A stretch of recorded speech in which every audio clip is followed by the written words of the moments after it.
Good evening everybody. ದೇವರ ಪರಿಶುದ್ಧ ನಾಮಕ್ಕೆ ಸ್ತೋತ್ರ ಉಂಟಾಗಲಿ. ಮತ್ತೊಂದು ಈ ಸಾಯಂಕಾಲ ವೇಳೆಯಲ್ಲಿ ಆತನನ್ನ ಕೊಂಡಾಡುವಂತೆ ಕೃಪೆ ಮಾಡೋದಕ್ಕಾಗಿ ದೇವರಿಗೆ ನಾವು ಸ್ತೋತ್ರಗಳನ್ನ ಸಲ್ಲಿಸೋಣ. ಕೂಡಿ ಬಂದಿರ್ತಕ್ಕಂಥ ಎಲ್ಲ ನನ್ನ ಆತ್ಮೀಯ ಸಹೋದರ ಸಹೋದರಿಯರಿಗೂ, ಬೋಧಕ ವರ್ಗದವರಿಗೂ ಮತ್ತು ಎಲ್ಲ ವಿಶ್ವಾಸಿಗಳಿಗೂ, ಸಭೆಯ ಹಿರಿಯರಿಗೂ ಯೇಸು ಕ್ರಿಸ್ತನ ಸುಮಧುರ ನಾಮದಲ್ಲಿ ಈ ಒಂದು ಅಂತಾರಾಷ್ಟ್ರೀಯ ಕನ್ನಡ ಸಭಾ ಸಾಲಕ್ಕೆ ಹೃದಯಪೂರ್ವಕವಾಗಿ ನಿಮ್ಮೆಲ್ಲರಿಗೂ ಸ್ವಾಗತವನ್ನ ಬಯಸುವಂತನಾಗಿದ್ದೇವೆ. ದೇವರು ಮಾಡಿರ್ತಕ್ಕಂಥ ಉಪಕಾರಗಳನ್ನ ಸ್ಮರಿಸೋಣ, ಆತನನ್ನ ಕೊಂಡಾಡೋಣ. ದೇವರನ್ನ ಹೆಚ್ಚಾಗಿ ನಾವು ಆತನ ಮಾಡಿರ್ತಕ್ಕಂಥ ಒಂದೊಂದು ಉಪಕಾರಗಳನ್ನು ನೆನೆಸುವುದಾದರೆ ಎಷ್ಟು ಕೃತಜ್ಞತೆಯನ್ನ ಸಾಲದು ಎಂಬುದಾಗಿ ಮತ್ತೊಂದು ಆವರ್ತಿ ದೇವರ ನಾಮಕ್ಕೆ ಸ್ತೋತ್ರನ ಸಲ್ಲಿಸುತ್ತಾ ಈ ಸಮಯದಲ್ಲಿ ನಾವು ಈ ವಾಕ್ಯವನ್ನ ನಾವು ಕೂಟವನ್ನ ಪ್ರಾರಂಭಿಸುವಾಗೆ ದೇವರ ಪ್ರಸನ್ನತೆಗಾಗಿ ನಾವು ಪ್ರಾರ್ಥನೆಯನ್ನ ಮಾಡಿಕೊಳ್ಳೋಣ. ನಮ್ಮ ಮೊದಲೇ ಹಿರಿಕರಾಗಿರ್ತಕ್ಕಂಥ ಸುಭಾಷ್ ಅವರು ಇದ್ದಾರೆ ಬೆಂಗಳೂರಿಂದ. ಹಿರಿಕರಾದ ಸುಭಾಷ್ ಅವರು ನಮಗೆ ಪ್ರಾರಂಭದ ಪ್ರಾರ್ಥನೆಯನ್ನ ಮಾಡ್ಬೇಕಾಗಿ ಕೇಳ್ಕೊಳ್ತೇನೆ.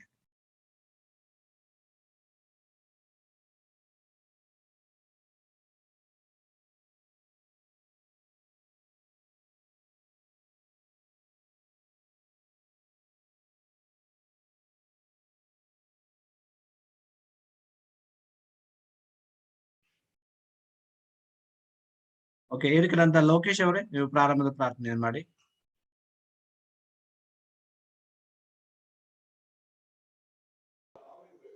ಪರಲೋಕದ ನಮ್ಮ ತಂದೆಯೇ, ರಾಜಾದಿ ರಾಜನೇ ನಿಮಗೆ ಸ್ತೋತ್ರ. ಕರ್ತಾದಿ ಕರ್ತನೆ ನಿಮಗೆ ಸ್ತೋತ್ರ. ಮನಮರುಗುವ ನಮ್ಮ ತಂದೆಯೇ ನಿಮಗೆ ಸ್ತೋತ್ರ. ಸಮಸ್ತವನ್ನು ಆಳುವ ನಮ್ಮ ರಾಜನಾದ ದೇವರೇ ನಿಮಗೆ ಕೋಟಿ ಸ್ತೋತ್ರ. ಅಪ್ಪ, ಈ ಸಂಜೆ ವೇಳೆಯಲ್ಲಿ ಬೆಳಗ್ಗೆಯಿಂದ ಸಂಜೆವರೆಗೂ, ಸಂಜೆಯಿಂದ ನಮ್ಮ ಎಲ್ಲಾ ಕೆಲಸ ಕಾರ್ಯಗಳಲ್ಲಿ ನಿನ್ನ ಜೊತೆಯಾಗಿದ್ದು ನಮ್ಮನ್ನು ನಡೆಸಿ ಕಾಯ್ದು ಕಾಪಾಡಿದಂತ ಕರ್ತನೆ ನಿಮಗೆ ಕೋಟಿ ಸ್ತೋತ್ರ ಸ್ವಾಮಿ. ಈ ಸಂಜೆಯ ವೇಳೆಯಲ್ಲಿ ಸ್ವಾಮಿ, ನಾವು ನಿಮ್ಮನ್ನು ಕೊಂಡಾಡುವುದಕ್ಕೂ ಆರಾಧಿಸುವುದಕ್ಕೂ ನಿಮ್ಮ ಪಾದಗಳ ಬಳಿ ಬಂದಿದ್ದೇನೆ ಸ್ವಾಮಿ. ನಮ್ಮನ್ನು ಆಶೀರ್ವದಿಸು, ಅನುಗ್ರಹಿಸಿ ಕಾಪಾಡು ಸ್ವಾಮಿ. ನನ್ನ ಹೆಸರು ಹೇಳಿದ್ರು ಇದು ಹೋಯ್ತು, ಬೇರೆ ಯಾರು ಲೋಕನಾಥ್ ಅಂತ ಪೇರ್ ಮಾಡ್ತೀನಿ. ಆಶೀರ್ವದಿಸು ದೇವ. ನೀನು ಮಾಡಿದ ಉಪಕಾರಗಳಿಗಾಗಿ ಸ್ತೋತ್ರ. ನೀನು ಮಾಡಿದಂತ ಅದ್ಭುತಗಳಿಗಾಗಿ ಸ್ತೋತ್ರ ಸ್ವಾಮಿ. ಈ ಸಂಜೆ ವೇಳೆಯಲ್ಲಿ ಸ್ವಾಮಿ, ಜೂಮ್ ಮೀಟ್ ನಲ್ಲಿ ಸೇರ್ತಕ್ಕಂಥ ಪ್ರತಿಯೊಂದು ಕುಟುಂಬಗಳನ್ನು ನೀನು ಆಶೀರ್ವದಿಸು ಸ್ವಾಮಿ. ಎಲ್ಲಾ ಕುಟುಂಬಗಳಲ್ಲಿ ನಿನ್ನ ಆಶೀರ್ವಾದ, ನಿನ್ನ ಒಡನಾಡಿ ಒಬ್ಬೊಬ್ಬರನ್ನು ನಿನ್ನ ಆಶೀರ್ವದಿಸಿ ನಡೆಸು ಸ್ವಾಮಿ. ನಿನಗೆ ಕೋಟಿ ಸ್ತೋತ್ರ ಸ್ವಾಮಿ. ಈಗ ಪ್ರಾರ್ಥನೆ ಹೇಳಿರ್ತಕ್ಕಂಥ ಬೋಧಕರಿಗಾಗಿ, ಎಲ್ಲಾ ಬೋಧಕರಿಗಾಗಿ ಸ್ತೋತ್ರ. ಎಲ್ಲಾ ಬೋಧಕರನ್ನು ಆಶೀರ್ವದಿಸು, ಅನುಗ್ರಹಿಸಿ ಕಾಪಾಡು. ನಿನಗೆ ಕೋಟಿ ಸ್ತೋತ್ರ. ಈ ಸಭೆಯನ್ನು ನಡೆಸ್ತಕ್ಕಂಥ ಸುರೇಂದ್ರ ಪಾಸ್ಟ್ ಅವ್ರಿಗೂ, ಅವರ ಕುಟುಂಬಕ್ಕೂ, ಅವ್ರ ಮಕ್ಕಳಿಗೆ ಸ್ತೋತ್ರ ಸ್ವಾಮಿ. ಅವರನ್ನು ಆಶೀರ್ವದಿಸು. ಈ ಸಭೆಯನ್ನು ನಡೆಸ್ತಕ್ಕಂಥ ಅವರನ್ನು ಕೂಡ ನೀನು ಆಶೀರ್ವಾದ ಮಾಡು ಸ್ವಾಮಿ. ನಿನಗೆ ಕೋಟಿ ಸ್ತೋತ್ರ. ಮುಂದಿನ ವಾಕ್ಯವನ್ನು ಓದತಕ್ಕಂಥ ಬೋಧಕರಿಗಾಗಿ ಪ್ರಾರ್ಥನೆ ಮಾಡ್ತಾ ಇದ್ದೀನಿ. ಆ ಬೋಧಕರು ಒಳ್ಳೆಯ ವಾಕ್ಯಗಳನ್ನು ನಮಗೆ ತಿಳಿಸಿಕೊಡುವಂತೆ ಅವರನ್ನು ಆಶೀರ್ವದಿಸು. ಆ ವಾಕ್ಯಗಳಿಂದ ನಮ್ಮನ್ನು ಬಲಪಡಿಸು. ಆ ವಾಕ್ಯಗಳನ್ನು ಅರಿತು ನಡೆಯುವುದಕ್ಕೆ ನಮಗೆ ಸಹಾಯ ಮಾಡು. ನಿನಗೆ ಕೋಟಿ ಸ್ತೋತ್ರ ಮಾಡಿ ನಜರೇತಿನ ಯೇಸುವಿನ ಮುದ್ದಾದ ನಾಮದಲ್ಲಿ ಬೇಡಿ ಹೊಂದಿದ್ದೇನೆ ನಮ್ಮ ಜೀವವುಳ್ಳ ತಂದೆಯೇ, ಆಮೇನ್ ಆಮೇನ್. ಧನ್ಯವಾದಗಳು ಪ್ರಾರ್ಥನೆ ಮಾಡೋದಕ್ಕಾಗಿ. ಈ ಸಮಯದಲ್ಲಿ ನಾವು ನೇರವಾಗಿ ನಮ್ಮ ಸಭಾಸಾಲ ಪಾಠಕ್ಕೆ ನಾವು ತೆರಳೋಣ. ಈ ದಿನ ಹಿರಿಕರಾಗಿರ್ತಕ್ಕಂಥ ಮೋಹನ್ ವೆಸ್ಲಿ ಅವರು ಇದ್ದಾರೆ. ಸಾರಿ ಸರ್, ಇಲ್ಲಿ ನಾವು ಹೊರಗಡೆ ಇದ್ದೀವಿ, ಅದು ಕಟ್ ಆಗುತ್ತೆ ಸರ್. ಓಕೆ, ಅದಕ್ಕೆ ನಾನು ನಿಮ್ದು ಕಟ್ಟಾಗೋಯ್ತು. ಅದಕ್ಕೆ ಹಿರಿಕರಂತ ಲೋಕೇಶ್ ಅವ್ರಿಗೆ sir. Okay, thank you sir. Okay.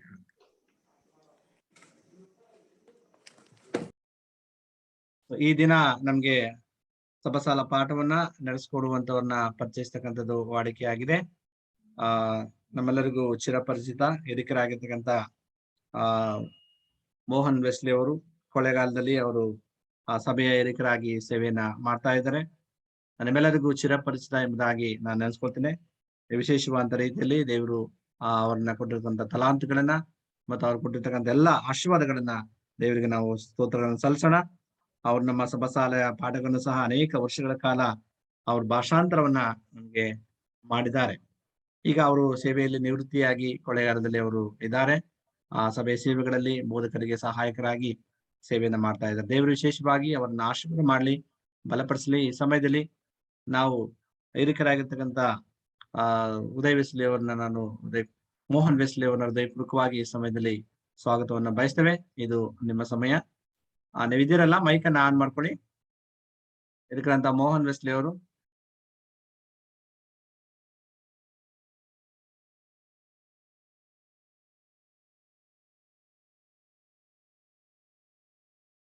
Mohan Wesley ಅವರು ಇದ್ದೀರಲ್ಲ? ಫಾಸ್ಟ್ ಲಾಗಿನ್ ಆಗಿದ್ದಾರೆ. ಮಾಸ್ಟರ್ ಅಮಿತ್ ಅವರು ಮೋಸ್ಟ್ಲಿ ಅವ್ರ ಮೊಬೈಲ್ ಇಂದಾನೇ ಅವ್ರು ಲಾಗಿನ್ ಆಗಿರ್ತಾರೆ. ಓಕೆ.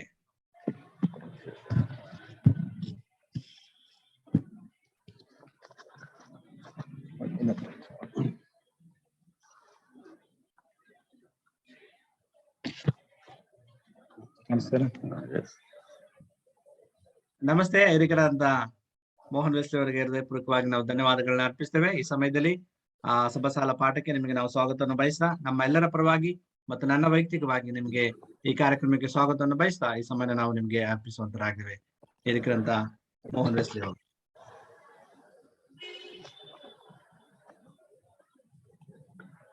ಹಾಡು ಏನು ಇಲ್ವಾ? ಹಾಡೆಲ್ಲ ಮುಗೀತು. ಕೇವಲ 4 ನಿಮಿಷಕ್ಕೆ ಮುಗಿದಿದೆ. ಆಯ್ತು. ಮತ್ತೊಂದು ಆವರ್ತಿ ದೇವರು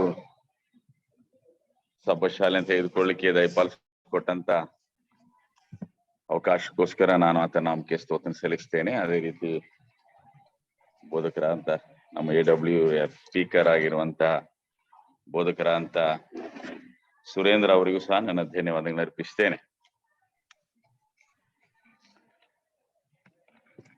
ಈ ವಾರದಲ್ಲಿ ನಾವು ಹೊಸ ಒಡಂಬಡಿಕೆಯಲ್ಲಿ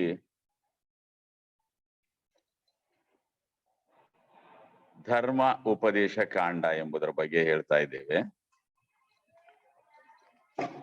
12ನೇ ವಾರಕ್ಕೆ ಬಂದಿದ್ದೇವೆ. ಸ್ವರ್ಣವಾಕ್ಯ ನಾವು ನಿನ್ನೆ ದಿನದ ಭಾಗದಲ್ಲಿ ಕಲಿತಿದ್ದೇವೆ. ಮತ್ತಾಯನು ಬರೆದ ಸುವಾರ್ತೆ 4ನೇ ಅಧ್ಯಾಯ 4ನೇ ವಚನವನ್ನ ದಯಮಾಡಿ ಯಾರಾದರೂ ಓದಿ. ಮನುಷ್ಯನು ರೊಟ್ಟಿಯಿಂದ ಮಾತ್ರಕ್ಕೆ ಬದುಕುವುದಿಲ್ಲ, ಆದರೆ ದೇವರ ಬಾಯಿಂದ ಬರುವ ಪ್ರತಿಯೊಂದು ವಾಕ್ಯದಿಂದಲೂ ಬದುಕುವನು ಎಂದು ಬರೆದಿದೆ.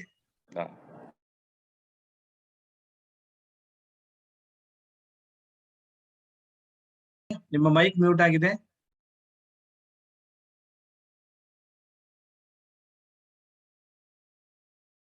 ಇವಾಗ ನಿನ್ನ ಪವಿತ್ರಾತ್ಮನ ಸಹಾಯ ನಾವು ಬೇಕಾಗಿದೆ. ತಿಳುಕೆ ಜ್ಞಾನವನ್ನು ಆತ್ಮನ ದಯಪಾಲಿಸಿಕೊಡು ಸ್ವಾಮಿ. ನಾನಲ್ಲಿ ನೀನೇ ಮಹಿಮೆ ಹೊಂದು ಎಲ್ಲ ವಿಶ್ವಾಸಿಗಳನ್ನ ಕೇಳುವಂತ ಎಲ್ಲ ಶ್ರೋತೃಗಳು ನೀನೇ ಆಶ್ರಯಿಸಬೇಕೆಂಬುದಾಗಿ ನೋಡುವಂತ ವೀಕ್ಷಕ ನೀನು ಆಶ್ರಯಿಸಿ ದೇವ.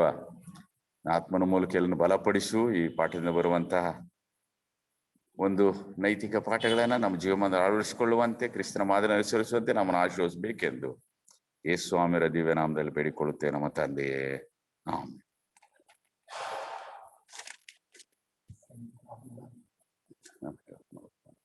ಕಳೆದ ವಾರದಲ್ಲಿ ನಾವು ಹಳೆ ಒಡಂಬಡಿಕೆಯಲ್ಲಿ ಯಾವ ರೀತಿಯಾಗಿ ಪ್ರವಾದಿಗಳು, ಯೆರೆಮೀಯ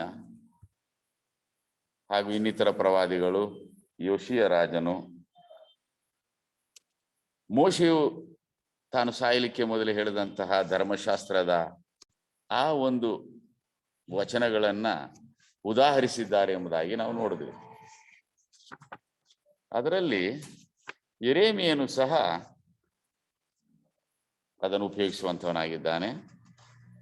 ಹಾಗೂ ಅರಸುಗಳ ಪುಸ್ತಕದಲ್ಲಿ ರಾಜನಾದಂತ ಯೋಷಿಯನು ಅದನ್ನು ಉಪಯೋಗಿಸಿದ್ದಾನೆ.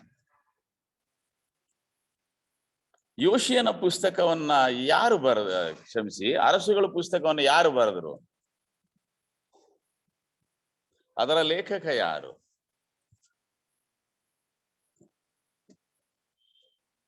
ಯಾರಾದರೂ? ಆ ಬೈಬಲ್ ಕಾಮೆಂಟ್ ಅಲ್ಲಿ ಹೇಳುವಂತದ್ದಾಗಿದೆ, ಯೆರೆಮೀಯನೇ ಆ ಪುಸ್ತಕವನ್ನು ಬರೆದಿರಬಹುದು ಎಂಬುದಾಗಿ ಅವರು ಊಹೆ ಮಾಡ್ತಾರೆ.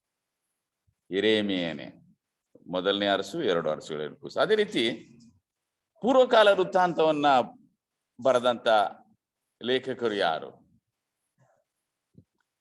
ಶಾಸ್ತ್ರಿಯಾದಂತ ಏಜ್ರನು ಎಂಬುದಾಗಿ ಬೈಬಲ್ ಕಾಮೆಂಟ್ರಿಯಲ್ಲಿ ತಿಳಿಸುವಂತದ್ದಾಗಿದೆ. ಇಲ್ಲಿ ಈ ಭಾನುವಾರದ ಭಾಗದಲ್ಲಿ ನಾವು ನೋಡುವಾಗ ಅಥವಾ ಈ ವಾರದ ಪಾಠದಲ್ಲಿ ಹೊಸ ಒಡಂಬಡಿಕೆಯ ಲೇಖಕರು, ಬರಹಗಾರರು, ಪವಿತ್ರಾತ್ಮ ಪ್ರೇರಿತರಾಗಿ ಯಾವ ರೀತಿಯಾಗಿ ಧರ್ಮೋಪದೇಶ ಕಾಂಡ ಪುಸ್ತಕದಿಂದ ಉದಾಹರಿಸಿದರು ಎಂಬುದನ್ನ ಇಟ್ ಈಸ್ ರಿಟರ್ನ್, ಬರೆದಿದೆ ಎಂಬುದಾಗಿ ಇಲ್ಲಿ ಹೇಳುವಂತವರಾಗಿದ್ದಾರೆ.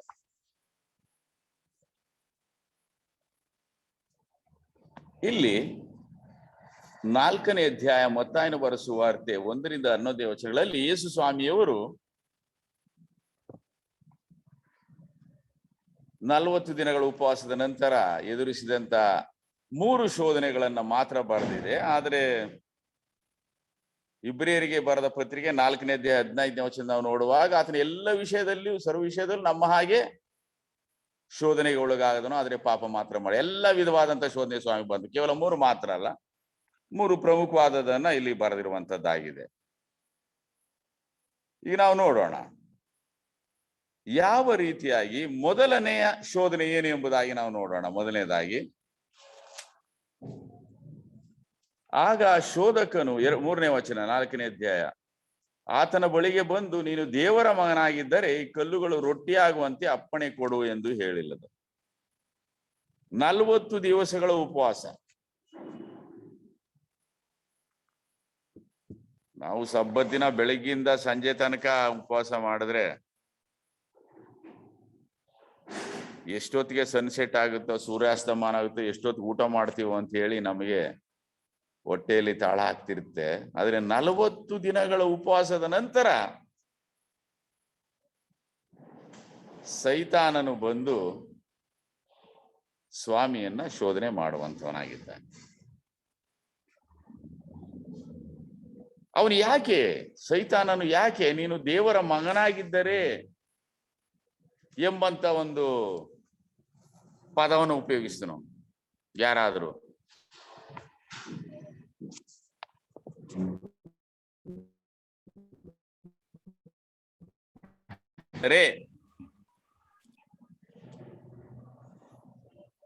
ಈಗ ನಮ್ಗೆ ಯಾರಾದ್ರೂ ಬಂದು ನೀನು ಅಪ್ಪನ ಮಗನಾಗಿದ್ದೀಯಾ ಅಂತ ಕೇಳಿದ್ರೆ ನಮ್ಗೆ ಏನಾಗುತ್ತೆ? ಇತರರ ಮನಸ್ಸಿನಲ್ಲಿ ಅದು ಸಂಶಯ ಉಂಟು ಮಾಡುತ್ತಾ ಅಲ್ವೇ?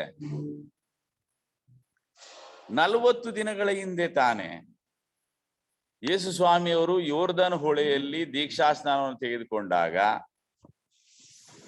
ಪವಿತ್ರಾತ್ಮನು ಪಾರಿವಾಳದ ರೂಪದಲ್ಲಿ ಬಂದನು. ಸ್ವತಃ ತಂದೆಯಾದ ದೇವರೇ ಆಕಾಶವಾಣಿಯಿಂದ ಈತನು ಪ್ರಿಯನಾಗಿರುವ ನನ್ನ ಮಗನು ಎಂಬುದಾಗಿ ಅಲ್ಲಿರುವಂತ ಎಲ್ಲರೂ ಕೇಳಿಸುವಂತ ಹೇಳಿರುವಾಗ ದೇವರ ಮನಸ್ಸಿನಲ್ಲಿ ಅಥವಾ ಯೇಸು ಸ್ವಾಮಿ ಮನಸ್ಸಿನಲ್ಲಿ ಸಂಶಯವನ್ನು ಹುಟ್ಟಿಸುವಂತ ಒಂದು ಮಾತನ್ನ ಇಲ್ಲಿ ಹೇಳುವಂತವನಾಗಿದ್ದ.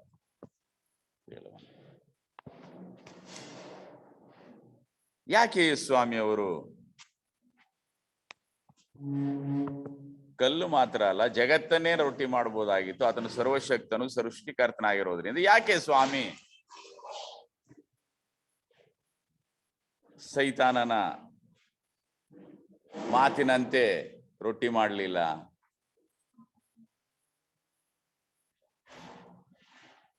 ಸೈತಾನನ ಮಾತಿಯನ್ನು ಕೇಳಿ ಯೇಸು ಸ್ವಾಮಿ ಅವರು ಏನಾದರೂ ರೊಟ್ಟಿ ಮಾಡಿದ್ರೆ ತಂದೆಯ ದೇವರ ಮೇಲೆ ಅವರಿಗೆ ಸಂಶಯ ಉಂಟಾಗ್ತಾ ಇತ್ತು. ನಾನು ದೇವರ ಮಗನಲ್ಲವೋ ಇಲ್ಲವೋ, ಮಗನೋ ಇಲ್ಲವೋ ಎಂಬಂತ ಒಂದು ಸಂಶಯ ಅವರಿಗೆ ಬರ್ತಾ ಇತ್ತು. ಅದಕ್ಕೋಸ್ಕರ ಮತ್ತೆ ಒಂದು ವಿಷಯನ ತಿಳಿದುಕೊಳ್ಳಿ, ಯೇಸು ಸ್ವಾಮಿ ಅವರು ಸ್ವತಃ ಮನುಷ್ಯನು ದೇವರು ಆಗಿದ್ದು. 40 ವರ್ಷಗಳ ಕಾಲ ಇಸ್ರಾಯೇಲರಿಗೆ ಅರಣ್ಯದಲ್ಲಿ ಮನ್ನವನ್ನ ಕೊಟ್ಟಂತ ಸ್ವಾಮಿ, ನೀರನ್ನ ಕೊಟ್ಟಂತ ಸ್ವಾಮಿ, ತನಗೆ ಹಸಿವೆ ಆದಾಗ ಸಮಾರ್ಯದ ಸ್ತ್ರೀಯಲ್ಲಿ ಅಥವಾ ನೀರಡಿಕೆ ಆದಾಗ ಸಮಾರ್ಯ ಸ್ತ್ರೀ ಹತ್ರ ಹೋಗಿ ಕೇಳುದು. ತಮ್ಮ ಸ್ವಂತಕ್ಕಾಗಿ ಯೇಸು ಸ್ವಾಮಿ ಅವರು ಎಂದೂ ಸಹ ಅದ್ಭುತ ಕಾರ್ಯಗಳನ್ನ ಮಾಡಲಿಲ್ಲ. ಅದು ಸ್ವಾಮಿಯ ನಿಸ್ವಾರ್ಥತೆಯನ್ನ ತೋರಿಸುವಂತದ್ದಾಗಿ. 5,000 ಜನರಿಗೆ ಊಟ ಮಾಡುವಾಗ ಸ್ವಾಮಿ ಇತರಿಗೋಸ್ಕರ ಅದ್ಭುತವನ್ನು ಮಾಡಿದ್ರು, ತಮಗೋಸ್ಕರ ಎಂದು ಮಾಡಿದ್ರು. ಆಗ ಯೇಸು ಸ್ವಾಮಿ ನಾವು ನೋಡುವಂತ ಸಮಯದಲ್ಲಿ ಸ್ವಾಮಿ ಏನ್ ಮಾಡ್ತಾರೆ, ಮನುಷ್ಯನು ರೊಟ್ಟಿ ತಿಂದ ಮಾತ್ರದಿಂದ ಬದುಕುವುದಿಲ್ಲ. ಧರ್ಮೋಪದೇಶ ಕಾಂಡ 8ನೇ ಅಧ್ಯಾಯ 3ನೇ ವಚನದಿಂದ ಯೇಸು ಸ್ವಾಮಿ ಅವರು ಧರ್ಮೋಪದೇಶ ಕಾಂಡ ಗ್ರಂಥದಿಂದ ಅಲ್ಲಿ ಆ ಶೋಧನೆಯನ್ನ ಜಯಿಸುವಂತದ್ದನ್ನ ನಾವು ನೋಡುವಂತವರಾಗಿದ್ದೇವೆ. ಮೊದಲನೇ ಆದಾಮನಾದ ನಮ್ಮ ಪಿತೃ ಆಹಾರದ ನಿಮಿತ್ತವಾಗಿ ಸೋತು ಹೋದನು. ಆದ್ರೆ ಯೇಸು ಸ್ವಾಮಿಯವರು 40 ದಿನಗಳ ಕಾಲ ಹಸಿವೆಯಿಂದ ಇದ್ದರೂ ಸಹ ಹಸಿವೆ ಎಂಬಂತಹ ಆ ಒಂದು ಶೋಧನೆಗೆ ಒಳಗಾಗಲಿಲ್ಲ. ಯೇಸು ಸ್ವಾಮಿಯವರಿಗೂ ಮೊದಲನೇ ಆದಾಮನಾದಂತ ನಮ್ಮ ಪೂರ್ವ ಪಿತೃವಿಗೂ ಎರಡನೇ ಆದಾಮನಾದಂತ ಯೇಸು ಸ್ವಾಮಿಗೂ ಇರುವಂತಹ ವ್ಯತ್ಯಾಸ ಇದೆ. ಯೇಸು ಸ್ವಾಮಿಯವರು 40 ದಿನಗಳ ಕಾಲ ಉಪವಾಸ ಮಾಡಿದ್ರು, ಬಹಳ ಕ್ಷೀಣವಾಗಿದ್ರು. ವೈಟಮನವರು ಡಿಸೈರ್ ಆಫ್ ಏಜಸ್ ಪುಸ್ತಕದಲ್ಲಿ ಹೇಳುವಂತವರಾಗಿದ್ದಾರೆ. ಆ ಶೋಧನೆ ಸಮಯದಲ್ಲಿ ಅವ್ರ ಮುಖ ಬಹಳ ವಿಕಾರವಾಗಿತ್ತು. 40 ದಿನ ಕಾಲದ ಉಪವಾಸ. ಅವ್ರು ಹೆಚ್ಚು ಕಡಿಮೆ ಸತ್ತವನ ರೀತಿ 3 ಶೋಧನೆ ಆದ್ಮೇಲೆ ಬಿದ್ರು ಅಂತ ಡಿಸೈರ್ ಆಫ್ ಏಜಸ್ ಹೇಳುವಂಥದ್ದಾಗಿದೆ. ಅಷ್ಟೊಂದು ಕಠಿಣ ಸಂದರ್ಭದಲ್ಲಿಯೂ ಎರಡನೇ ಆದಾಮನಾದಂತ ಯೇಸು ಸ್ವಾಮಿಯವರು ಆ ಶೋಧನೆ ಜಯಿಸಿದ್ರು. ಆದರೆ ಮೊದಲನೇ ಆದಾಮನು ಶೋಧನೆಗೆ ಬಿದ್ದು ಹೋದ. ಮೊದಲನೇ ಆದಾಮನಿಗಿದ್ದಂತಹ ದೈಹಿಕ ಸಾಮರ್ಥ್ಯ ಎರಡನೇ ಆದಾಮನಾದಂತ ಯೇಸು ಸ್ವಾಮಿಯವರು ಮನುಷ್ಯಾವತಾರವನ್ನು ತಳೆದಾಗಿರುವಂತಹ ದೈಹಿಕ ಸಾಮರ್ಥ್ಯಕ್ಕೂ ವ್ಯತ್ಯಾಸ ಉಂಟು. ಯಾರಾದ್ರೂ ಹೇಳ್ತೀರಾ? 4000 ವರ್ಷಗಳಂದ್ರೆ ಯೇಸು ಸ್ವಾಮಿಯವರು ಹುಟ್ಟಿದಾಗ ಇದ್ದಂತಹ ಆದಾಮನ ದೈಹಿಕ ಸ್ಥಿತಿ ಹೇಗಿತ್ತು, ಶಾರೀರಿಕ ಸ್ಥಿತಿ ಹೇಗಿತ್ತು, ಮಾನಸಿಕ ಸ್ಥಿತಿ ಹೇಗಿತ್ತು? ಹಾಗೂ 4000 ವರ್ಷಗಳ ನಂತರ ಯೇಸು ಸ್ವಾಮಿಯವರು ಅರಣ್ಯದಲ್ಲಿ ಈ ಶೋಧನೆಯನ್ನು ಅನುಭವಿಸುವಾಗ ಅವ್ರಿಗಿದ್ದಂತಹ ಶಾರೀರಿಕ ಮಾನಸಿಕ ಸ್ಥಿತಿ ಹೇಗಿತ್ತು ಅನ್ನೋದ್ರ ಬಗ್ಗೆ ಯಾರಾದ್ರೂ ಹೇಳ್ತೀರಾ? ಆದಾಮನ ಒಂದು ಹೈಟ್ ಈಜಿ ವೈಟ್ ಪ್ರಕಾರ ಅಲ್ಲಿ 13 ಇಂದ 14 ಅಡಿ ಇತ್ತು. ಒಳ್ಳೆಯದು ಸವಿತಾ ಅವರೇ. ಮತ್ತೆ ಯೇಸು ಸ್ವಾಮಿದು ಹೈಟ್ ಅಷ್ಟಿರ್ಲಿಲ್ಲ. ಇಲ್ಲ ನಮ್ಮ ಹಾಗೆ ಇದ್ರು. ಮತ್ತೆ ಆದಾಮನು ಅವರು ಸೃಷ್ಟಿಯಾದಂತ ಸಂದರ್ಭದಲ್ಲಿ ದೇವರು ಆದಾಮನನ್ನ ಅವರ ಕೈಯಲ್ಲಿ ಸೃಷ್ಟಿ ಮಾಡಿದ್ರು. ಯೇಸು ಸ್ವಾಮಿ ಮರಿಯಳ ಗರ್ಭದಲ್ಲಿ ಒಳ್ಳೇದು. ಆದ್ರೆ ಅದಕ್ಕೆ ಬದಲಾಗಿ ಶ್ರೀಮತಿ ವೈಟಮನ್ ಹೇಳ್ತಾರೆ, Adam stood high in the strength of perfect manhood. 13-14 ಅಡಿ ಎತ್ತರ ಇದ್ನಲ್ಲ, ಈ possessed full vigour, sound body. ಅವನಿಗಿದ್ದಂತಹ ಜ್ಞಾನದಲ್ಲಿ ಕೇವಲ 5 ಭಾಗ ನಮಗೆ ಮಾತ್ರ ಇತ್ತು, ಯೇಸು ಸ್ವಾಮಿಯವ್ರಿಗೂ ಅಷ್ಟೇ ಇತ್ತು. ಅವನಿಗಿದ್ದಂತ ದೈಹಿಕ ಸಾಮರ್ಥ್ಯ 13 ಅಡಿ ಎತ್ತರ ಯೇಸು ಸ್ವಾಮಿಯವರು ಇರಲಿಲ್ಲ. ಅವನಿಗಿದ್ದಂತಹ ಬಲಶಕ್ತಿ ಚೈತನ್ಯ ಇರಲಿಲ್ಲ. ಮತ್ತೆ ಯೇಸು ಸ್ವಾಮಿಯವರು ಇದ್ದಂತ ಸ್ಥಳಕ್ಕೂ ಆದಾಮನಿದ್ದಂತ ಸ್ಥಳಕ್ಕೆ ಏನು ವ್ಯತ್ಯಾಸ ಇತ್ತು? ಯಾರಾದ್ರೂ ಸವಿತಾ ಅವ್ರನ್ನ ಬಿಟ್ಟು ಬೇರೆಯವರು ಯಾರಾದ್ರು ಏನ್ ಹೇಳಿ? ಹಲೋ, ಮಾತಾಡಿ.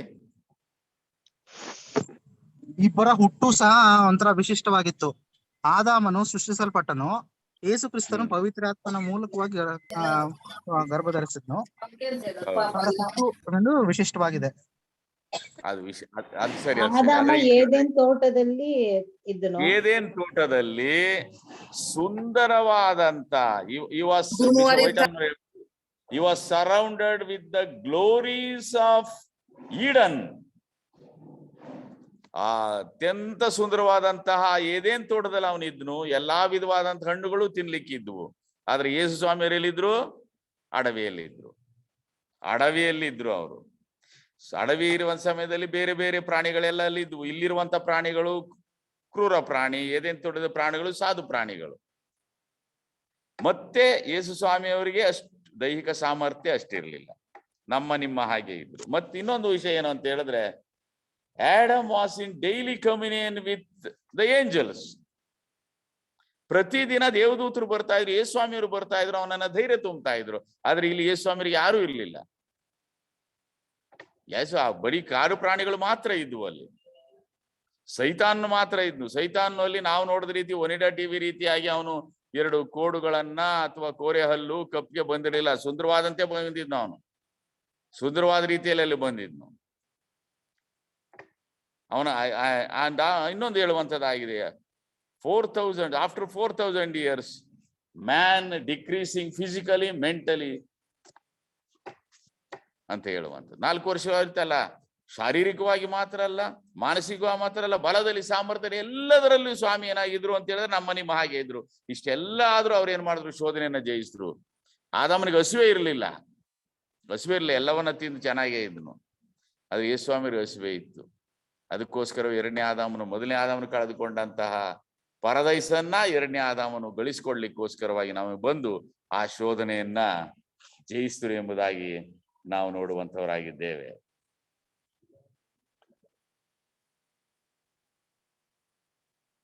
ಎರಡನೇ ಭಾಗಕ್ಕೆ ನಾವು ಬರುವಂತ ಸಮಯದಲ್ಲಿ 2ನೇ ಶೋಧನೆಯನ್ನ ನಾವು ನೋಡುವಾಗ ಪರಿಶುದ್ಧ 5ನೇ ವಚನ, ಸೈತಾನನು ಪರಿಶುದ್ಧ ಪಟ್ಟಣಕ್ಕೆ ಕರ್ಕೊಂಡು ಹೋಗಿ ದೇವಾಲಯದ ಶಿಖರದ ಮೇಲೆ ನಿಲ್ಲಿಸಿ ಆತನಿಗೆ, ನೀನು ದೇವರ ಮಗನಾಗಿದ್ದರೆ ಕೆಳಕ್ಕೆ ಧುಮುಕು.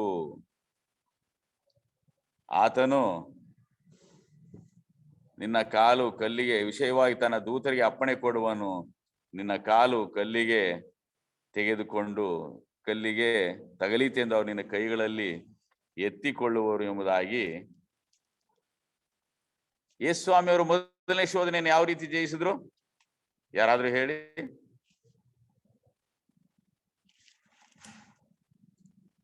ಯಾವ ರೀತಿಯಾಗಿ ಜಯಿಸಿದ್ರು? ಯಾರು ಇಲ್ವಾ?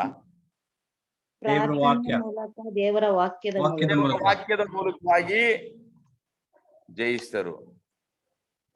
ದೇವರ ವಾಕ್ಯದ ಮೂಲಕವಾಗಿ ಜಯಿಸಿದ್ರು. ಈಗ ಸೈತಾನ್ ಏನು ಉಪಯೋಗಿಸ್ತಾ ಇದ್ದಾನೆ?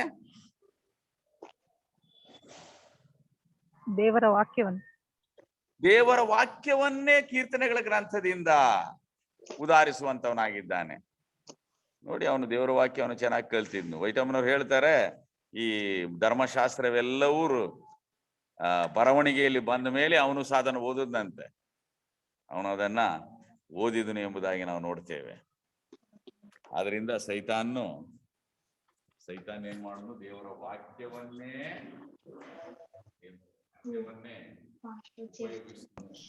ಉಪಯೋಗಿಸಿ ಈಗ ಯೇಸು ಸ್ವಾಮಿ ಅವರಿಗೆ ಆ ಶೋಧನೆಯನ್ನ ಕೊಡುವಂತವನಾಗಿದ್ದಾನೆ.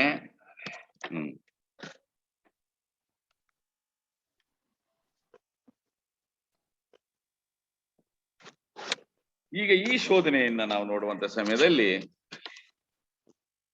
ಯೆರೂಸಲೇಮ್ ಪಟ್ಟಣದಲ್ಲಿ ಅಪರಿಶುದ್ಧವಾದಂತ ವಾತಾವರಣದಲ್ಲಿ ಅವನೇನ್ ಮಾಡ್ತಾ ಇದ್ದಾನೆ?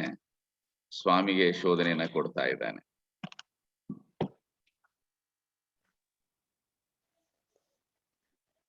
ಮತ್ತೆ ಯೇಸು ಸ್ವಾಮಿ ಅವರು ಧರ್ಮೋಪದೇಶ ಕಾಂಡ 6ನೇ ಅಧ್ಯಾಯದಿಂದ 16ನೇ ವಚನದಿಂದ ಹೇಳುವಂತವರಾಗಿದ್ದಾರೆ,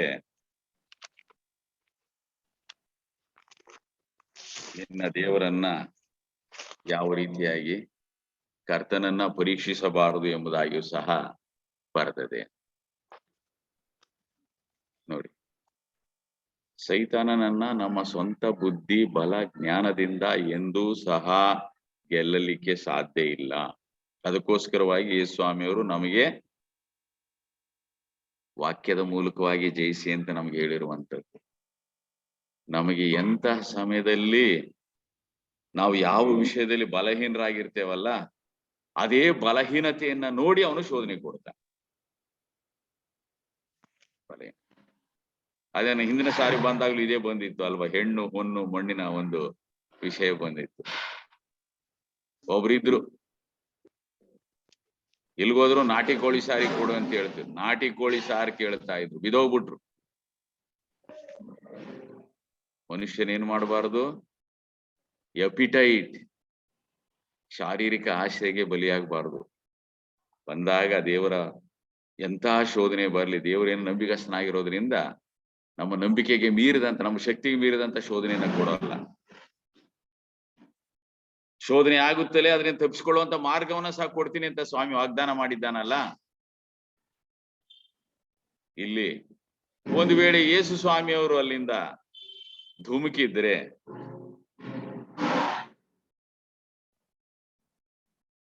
ಅಲ್ಲಿ ನೋಡೋರು ಯಾರು ಇರ್ಲಿಲ್ಲ, ದೇವದೂತರು ಇದ್ರು ಅಷ್ಟೆ. ಸೈತಾನ ದೂತರು ಇದ್ರು. ಕುತೂಹಲವನ್ನ ತಣಿಸುವುದಕ್ಕೋಸ್ಕರ ದೇವರು ಎಂದೂ ಏನ್ ಮಾಡೋಲ್ಲ, ಅದ್ಭುತಗಳನ್ನ ಮಾಡೋಲ್ಲ ಅಂತ ವೈಟಮ್ನವ್ರು ಹೇಳ್ತಾರೆ. ನಮ್ಮ ಒಂದು ಕುತೂಹಲ, ಅದಕ್ಕೋಸ್ಕರ ಯೇಸುಸ್ವಾಮಿಯನ್ ಇನ್ನೊಂದು ಯಹೂದ್ಯರು ಏನ್ ಮಾಡ್ತಾ ಇದ್ರು, ಅದ್ಭುತ ಕಾರ್ಯಗಳನ್ನ ನಂಬ್ತಾ ಇದ್ರು. ಗ್ರೀಕರು ಜ್ಞಾನವನ್ನ ಕೇಳ್ತಾ ಇದ್ರು. ಅದಕ್ಕೋಸ್ಕರವಾಗಿ ಒಂದು ಆಕಾಶದಲ್ಲಿ ನೀನು ಒಂದು ಅದ್ಭುತವನ್ನ ಮಾಡು ಅಂತ ಹೇಳುದು. ಸ್ವಾಮಿಯನ್ ಹೇಳಿದ್ನು, ಅವರ ಕುತೂಹಲವನ್ನ ತಣಿಸ್ಲಿಕ್ಕೋಸ್ಕರ, ತೃಪ್ತಿಪಡಿಸೋದಕ್ಕೋಸ್ಕರ ಸ್ವಾಮಿ ಎಂದು ಸಹ. ಆದ್ರೆ ಎಂದೂ ಸಹ ನಡೆಯದಂತಹ ಲಾಜರ್ನ 4 ದಿನಗಳಾದ ನಂತರ ಎಬ್ಬಿಸಿದಾಗ ಸ್ವಾಮಿ ಅವನ್ ಏನ್ ಮಾಡಿದ್ರು, ನಂಬಲಿಲ್ಲ. ಯಾಕಂತ ಹೇಳಿದ್ರೆ ಅದು ಸದ್ದುಕಾಯರ ಬೋಧನೆಗೆ ವಿರುದ್ಧವಾಗಿತ್ತು. ಸದ್ದುಕಾಯರು ಪುನರುತ್ಥಾನವನ್ನು ನಂಬೋಲ್ಲ, ದೇವದೂತರು ನಂಬಲ್ಲ. ಬರೀ ಮೊದಲೇ 5 ಪುಸ್ತಕಗಳನ್ನ ಮಾತ್ರ ಅವ್ರು ನಂಬ್ತಾ ಇದ್ರು. ಅದು ಯೇಸುಸ್ವಾಮಿಯನ್ನ ಹೋಗಿ ಅದ್ಭುತವನ್ನ ಮಾಡಿದ್ಮೇಲೆ, ನಾನೇ ಪುನರುತ್ಥಾನ ಅಂತ ಹೇಳಿ 4 ದಿನಗಳಾದ ನಂತರ ಲಾಜರ್ನ ಎಬ್ಬಿಸಿದ ಮೇಲೆ ಏನ್ ಮಾಡಿದ್ರು, ಅದು ಅವರ ಸಂಪೂರ್ಣವಾದಂತ ಸಿದ್ಧಾಂತಕ್ಕೆ, ಮೂಲಭೂತ ಸಿದ್ಧಾಂತಕ್ಕೆ ಕೊಡ್ಲಿ ಹಾಕದಂತ ಆಯ್ತು. ಅವ್ರು ನಂಬಲಿಲ್ಲ. ಇಲ್ಲಿ ಯೇಸುಸ್ವಾಮಿಯವರು ಮತ್ತೆ ನಾವು ನೋಡುವಂತವರಾಗಿದ್ದೇವೆ. ಧರ್ಮೋಪದೇಶ ಕಾಂಡ ಪುಸ್ತಕದಿಂದ ಹೇಳ್ತಾರೆ, ನನ್ನ ದೇವರನ್ನ ಪರೀಕ್ಷಿಸಬಾರದು. ಸತ್ಯವೇದದಲ್ಲಿ ಒಂದು ಉದಾಹರಣೆ ಇದೆ. ದೇವರನ್ನ ಪರೀಕ್ಷೆ ಮಾಡದ ಒಬ್ಬ ವ್ಯಕ್ತಿ ಯಾರು?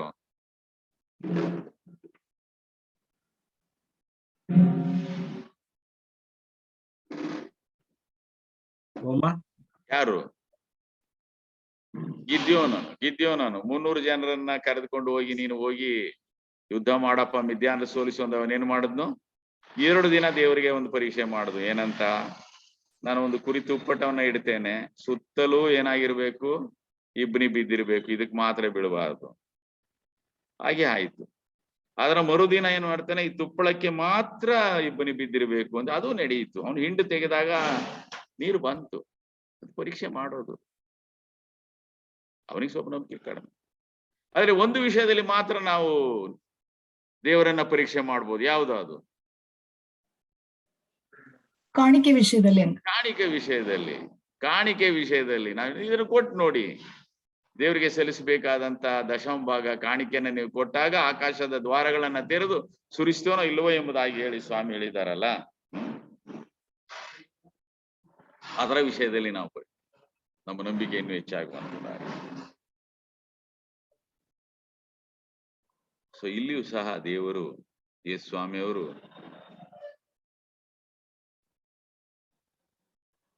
ದೇವರ ವಾಕ್ಯದ ಮೂಲಕವಾಗಿಯೇ ಧರ್ಮೋಪದೇಶ ಕಾಂಡ ಪುಸ್ತಕದಿಂದ ಅವ್ರೇನ್ ಮಾಡುದು, ಉದಾಹರಣೆಯನ್ನ ನೀಡಿ ಆ ಶೋಧನೆಯನ್ನ ಜಯಿಸಿದ್ರು ಎಂಬುದಾಗಿ ನಾವು ನೋಡ್ತೇವೆ. ಆ 3ನೇ ಭಾಗದಲ್ಲಿ ನಾವು 3ನೇ ಶೋಧನೆಯನ್ನು ನಾವು ನೋಡಿಸಿದ್ರೆ, ಬಹಳ ಎತ್ತರವಾದ ಬೆಟ್ಟಕ್ಕೆ ಕರ್ಕೊಂಡು ಹೋಗಿ ಪ್ರಪಂಚದ ಎಲ್ಲ ರಾಜ್ಯಗಳನ್ನ ಆತನಿಗೆ ತೋರಿಸುದು. ದೇವರಿಗೆ ನಾವು ಸಂಶಯ ಪಟ್ಟಾಗ, ಅಥವಾ ದೇವರನ್ನು ನಾವು ಪರೀಕ್ಷೆ ಮಾಡಿದಾಗ, it is like challenging God to prove his divine power ಎಂಬುದಾಗಿ ಬೈಬಲ್ ಕಾಮೆಂಟ್ರಿ ಹೇಳುತ್ತೆ, ಅಥವಾ ವೈಟಮ್ನವರು ಹೇಳ್ತಾರೆ. ದೇವರನ್ನ ನಾವು ಪರೀಕ್ಷೆ ಮಾಡಿದಾಗ ಅದು ಹೇಗಿರುತ್ತಂತೆ,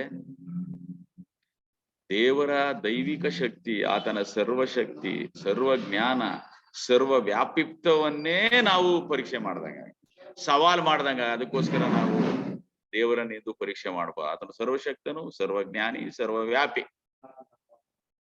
ಆಮ್ನಿಪೋಟೆಂಟ್, ಆಮ್ನಿಸೈನ್ಸ್ ಅಂಡ್ ಆಮ್ನಿ ಪ್ರೆಸೆನ್ಸ್ ಅಂತಾರಲ್ಲ ಅದೇ. ಇಲ್ಲಿ 3ನೇದಾಗಿ ನಾವು ನೋಡಿ, ಎತ್ತರವಾದ ಭಾಗ ತೆಗೆದುಕೊಂಡು ಹೋಗಿ ಅವನು ಪ್ರಪಂಚದ ಎಲ್ಲ ರಾಜ್ಯಗಳನ್ನು, ಅವುಗಳ ವೈಭವವನ್ನು ಆತನಿಗೆ ತೋರಿಸಿದನು. ಎಲ್ಲ ರಾಜ್ಯಗಳು, ಆ ಕಾಲದಲ್ಲಿ ಬಹುಶಃ ಆಸ್ಟ್ರೇಲಿಯಾ ಖಂಡ ಇತ್ತು, ಎಂಥ ಜನ ಇದ್ರೋ ನಮಗ್ ಗೊತ್ತಿಲ್ಲ. ದಕ್ಷಿಣ ಅಮೆರಿಕ ಖಂಡ, ಉತ್ತರ ಅಮೆರಿಕ ಖಂಡ ಕಂಡಿಡಿದಂಥದ್ದು 15ನೇ ಶತಮಾನದಲ್ಲಿ. ಕ್ಯಾಪ್ಟನ್ ಜೇಮ್ಸ್ ಕುಕ್ ಆಸ್ಟ್ರೇಲಿಯಾ ಖಂಡವನ್ನ ಕಂಡಿಡಿದ್ರು. ಕ್ರಿಸ್ಟೋಫರ್ ಕೊಲಂಬಸ್ ಕಂಡುಹಿಡಿದ್ದು ಅಮೆರಿಕ ಅಲ್ಲ, ವೆಸ್ಟ್ ಇಂಡೀಸ್ ದ್ವೀಪಗಳು. ಅದಕ್ಕೋಸ್ಕರವಾಗಿ ಕೊಲಂಬಿಯಾ ಎಂಬ ದೇಶವನ್ನ ಕ್ರಿಸ್ಟೋಫರ್ ಕೊಲಂಬಸ್ ಇರುವಂತದ್ದು. ಅಮೆರಿಕವನ್ನ ಕಂಡುಹಿಡಿದಂತವ್ರು ಅಮೆರಿಗೋ ವೆಸ್ಪುಸಿ ಎಂಬುವಂತಹ ಒಬ್ಬ ಇಟಾಲಿಯನ್ ದೇಶದ ನಾವಿಕ. ಆದಿದ್ದು ಏನೋ ಗೊತ್ತಿಲ್ಲ. ಆ ಕಾಲದಲ್ಲಿ ಇದ್ದಂತ ವೈಭವವಾದಂಥದ್ದು. ಯಾವ ಸಾಮ್ರಾಜ್ಯಗಳಿತ್ತು ಆ ಕಾಲದಲ್ಲಿ? ಯಾರಾದ್ರೂ ಹೇಳ್ತೀರಾ? ವೈಭವಯುತವಾದಂತ ಸಾಮ್ರಾಜ್ಯಗಳನ್ನ, ಪ್ರಪಂಚದ ಎಲ್ಲ ವೈಭವನ್ನ ತೋರಿಸಿದ್ರು. ರೋಮ್ ಸಾಮ್ರಾಜ್ಯ ಇತ್ತು, ರೋಮ್ ಸಾಮ್ರಾಜ್ಯ ಇತ್ತು. ಗ್ರೀಕ್ ಸಾಮ್ರಾಜ್ಯ ಇಲ್ಲದಿದ್ರು ಅವರ ಕಟ್ಟಿದ್ದಂತಹ ಅವರ ಎಲ್ಲಾ ತತ್ವಜ್ಞಾನಿಗಳಿದ್ದಂತ ನಾಗರಿಕತೆಯಲ್ಲಿತ್ತು.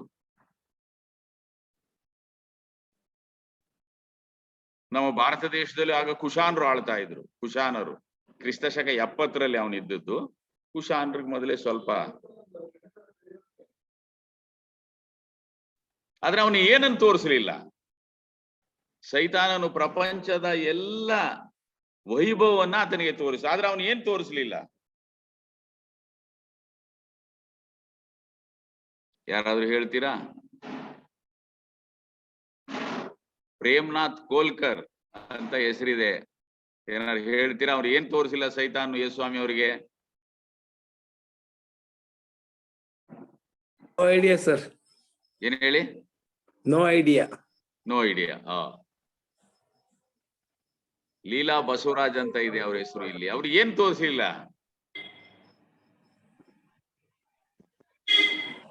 ಪರಲೋಕದ ಕಡೆ ಪರಲೋಕ ತೋರಿಸಲಿಲ್ಲ.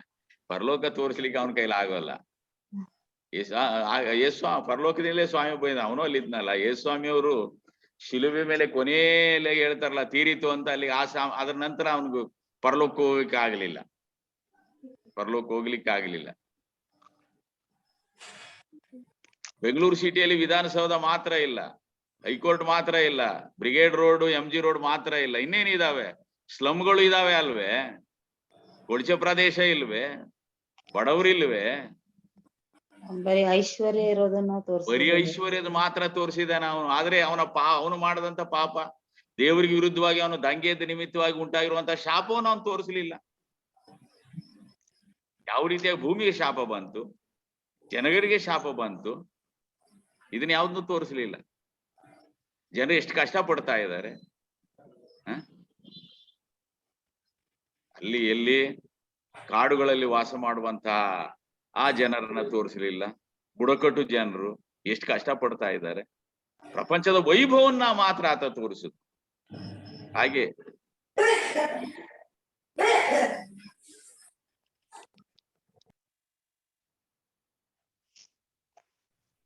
ಮೈಕ್ ಮ್ಯೂಟ್ ಆಗಿದೆ ನೋಡಿ.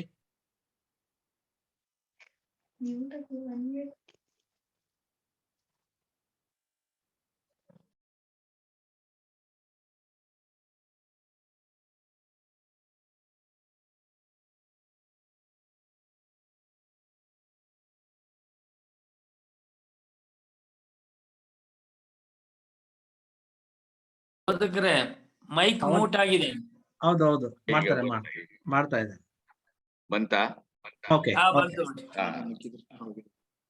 ಅದ್ರಿ ಸೈತಾನ್ ಏನ್ ಮಾಡ್ತಾನೆ ಅಂತ ಹೇಳಿದ್ರೆ, ನಾವು ಶೋಧನೆ ಒಳಗಾಗುವುದರ ಆಕರ್ಷಣೆಯನ್ನ ಮಾತ್ರ ತೋರಿಸ್ತಾನೆ.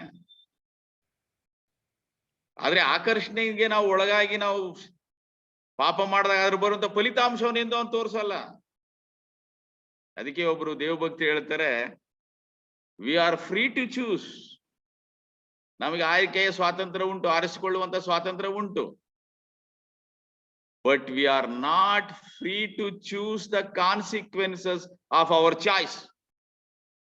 ನಾವು ಆರಿಸ್ಕೊಂಡಿದ್ದೇವಲ್ಲ, ಅದರಿಂದ ಆಗುವಂತ ಪರಿಣಾಮವನ್ನ ನಾವು ಆರಿಸ್ಕೊಳ್ಳಿಕ್ಕೆ ಆಗಲ್ಲ. ಪರಿಣಾಮ ತಾನಾಗಿಯೇ ಬರುತ್ತೆ. We are free to choose, but we are not free to choose the consequences of our choice. ನಾವು ಆರಿಸ್ಕೊಳ್ಳಿಕ್ ಸ್ವಾತಂತ್ರ್ಯ ಉಂಟು. ಆರಿಸ್ಕೊಂಡ ಮೇಲೆ ಅದರಿಂದ ಆಗುವಂತ ಪರಿಣಾಮವನ್ನ ಆರಿಸ್ಕೊಳ್ಳಿಕ್ಕೆ ಆಗಲ್ಲ. ಆದ್ರ ಪರಿಣಾಮ ಅದಾಗಿದ್ದೇ ಬರುತ್ತೆ. ಅದನ್ನ ನಾವು ತಡಿಲಿಕ್ಕೂ ಆಗಲ್ಲ, ಆರಿಸ್ಕೊಳ್ಳಿಕ್ಕೂ ಆಗಲ್ಲ. ಅದಕ್ಕೋಸ್ಕರವಾಗಿಯೇ ನಾವೇನ್ ಮಾಡಬೇಕು? ಶೋಧನೆ ಬಂದಾಗ ಸ್ವಬುದ್ಧಿಯನ್ನೇ ಆಧಾರ ಮಾಡ್ಕೊಳ್ಬಾರದು. ಸ್ವಬುದ್ಧಿಯನ್ನು ಆಧಾರ ಮಾಡ್ಕೊಂಡ್ರೆ ಎಂತಹ ವ್ಯಕ್ತಿ ಆಗಲಿ, ಅತ್ಯಂತ ಜ್ಞಾನಿಯಾದಂತ ಸೊಲೊಮೋನ್ನೇ ಬಿದ್ದೋಗ್ಬಿಟ್ಟು, ಅವನಂತ ಜ್ಞಾನಿ ಹಿಂದೆ ಇರಲಿಲ್ಲ, ಮುಂದೆ ಇರೋಲ್ಲ. ದೇವರ ವಾಕ್ಯದ ಮೂಲಕವಾಗಿ ನಾವು ಸಹ ಶೋಧನೆಗಳನ್ನ ಜಯಿಸಬೇಕೆಂಬುದಾಗಿ ಇಲ್ಲಿ ನಾವು ಕಲಿಯುವಂತವರಾಗಿದ್ದೇವೆ.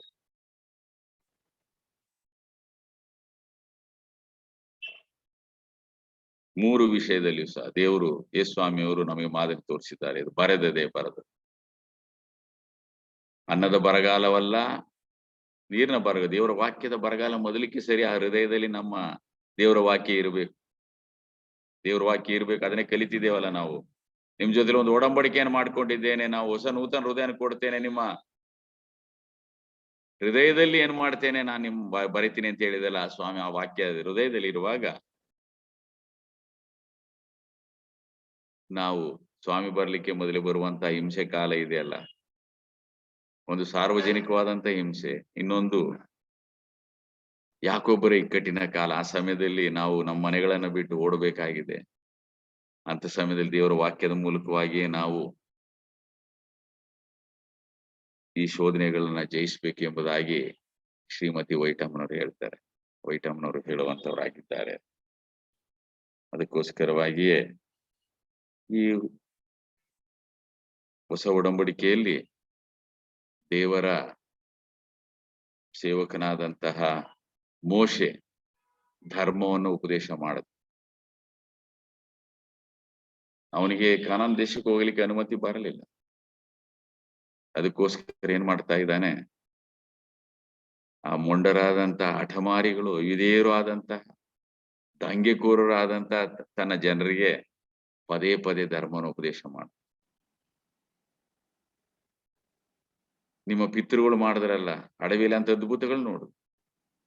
ಮನ್ನವನ್ನ ತಿಂದ್ರು, ಜೀವಜಲವನ್ನ ಕುಡಿದ್ರು 40 ವರ್ಷಗಳ ಕಾಲ. ಅವ್ರು ಎಲ್ಲೆಲ್ಲಿ ಹೋಗ್ತಾರ ಅಲ್ಲಿ ನದಿ ಹರಿತಾ ಇದ್ರು. ಸೌದಿ ಅರೇಬಿಯಾದ ಮರುಭೂಮಿಯಲ್ಲಿ ಹರಿತಾ ಇತ್ತು. ಕೆಂಪು ಸಮುದ್ರ ಇಬ್ಬಾಗ ಮಾಡಿದ್ದನ್ನು ನೋಡಿದ್ರು. ಐಗುಪ್ತರು ಬಂದಂತ 10 ಉಪದ್ರವಗಳು ಇವ್ರಿಗೆ ತಟ್ಟಲಿಲ್ಲ, ಅದನ್ನ ಸಹ ನೋಡಿದ್ರು. ಆದ್ರೂ ಅವರು ತಂಗೆ ಇದ್ರಲ್ಲ, ಅವ್ರು ನಾಶ ಆದ್ರೂ ಆಡಿಲ್ಲ. ಆ ರೀತಿ ನೀವು ನಾಶ ಆಗಬೇಡಿ ಅಂತ ಹೇಳಿ ಅವರಿಗೆ ಮತ್ತೆ ಧರ್ಮವನ್ನು ಉಪದೇಶ ಮಾಡ್ತಾ ಇಲ್ಲ. ಈಗ ನಮಗೆ ಇದು ಈ ಧರ್ಮೋಪದೇಶ ಕಾಂಡ ಪುಸ್ತಕ ಅಲ್ಲಿ ತಿಳಿಸಿರುವಂತ ಮಾರಲ್ ವ್ಯಾಲ್ಯೂಸ್, ನೈತಿಕವಾದಂತ ಮೌಲ್ಯಗಳು ನಮಗೆ ಹೇಗೆ ಅನ್ವಯವಾಗುವಂತವಾಗಿವೆ? ಯಾರಾದ್ರೂ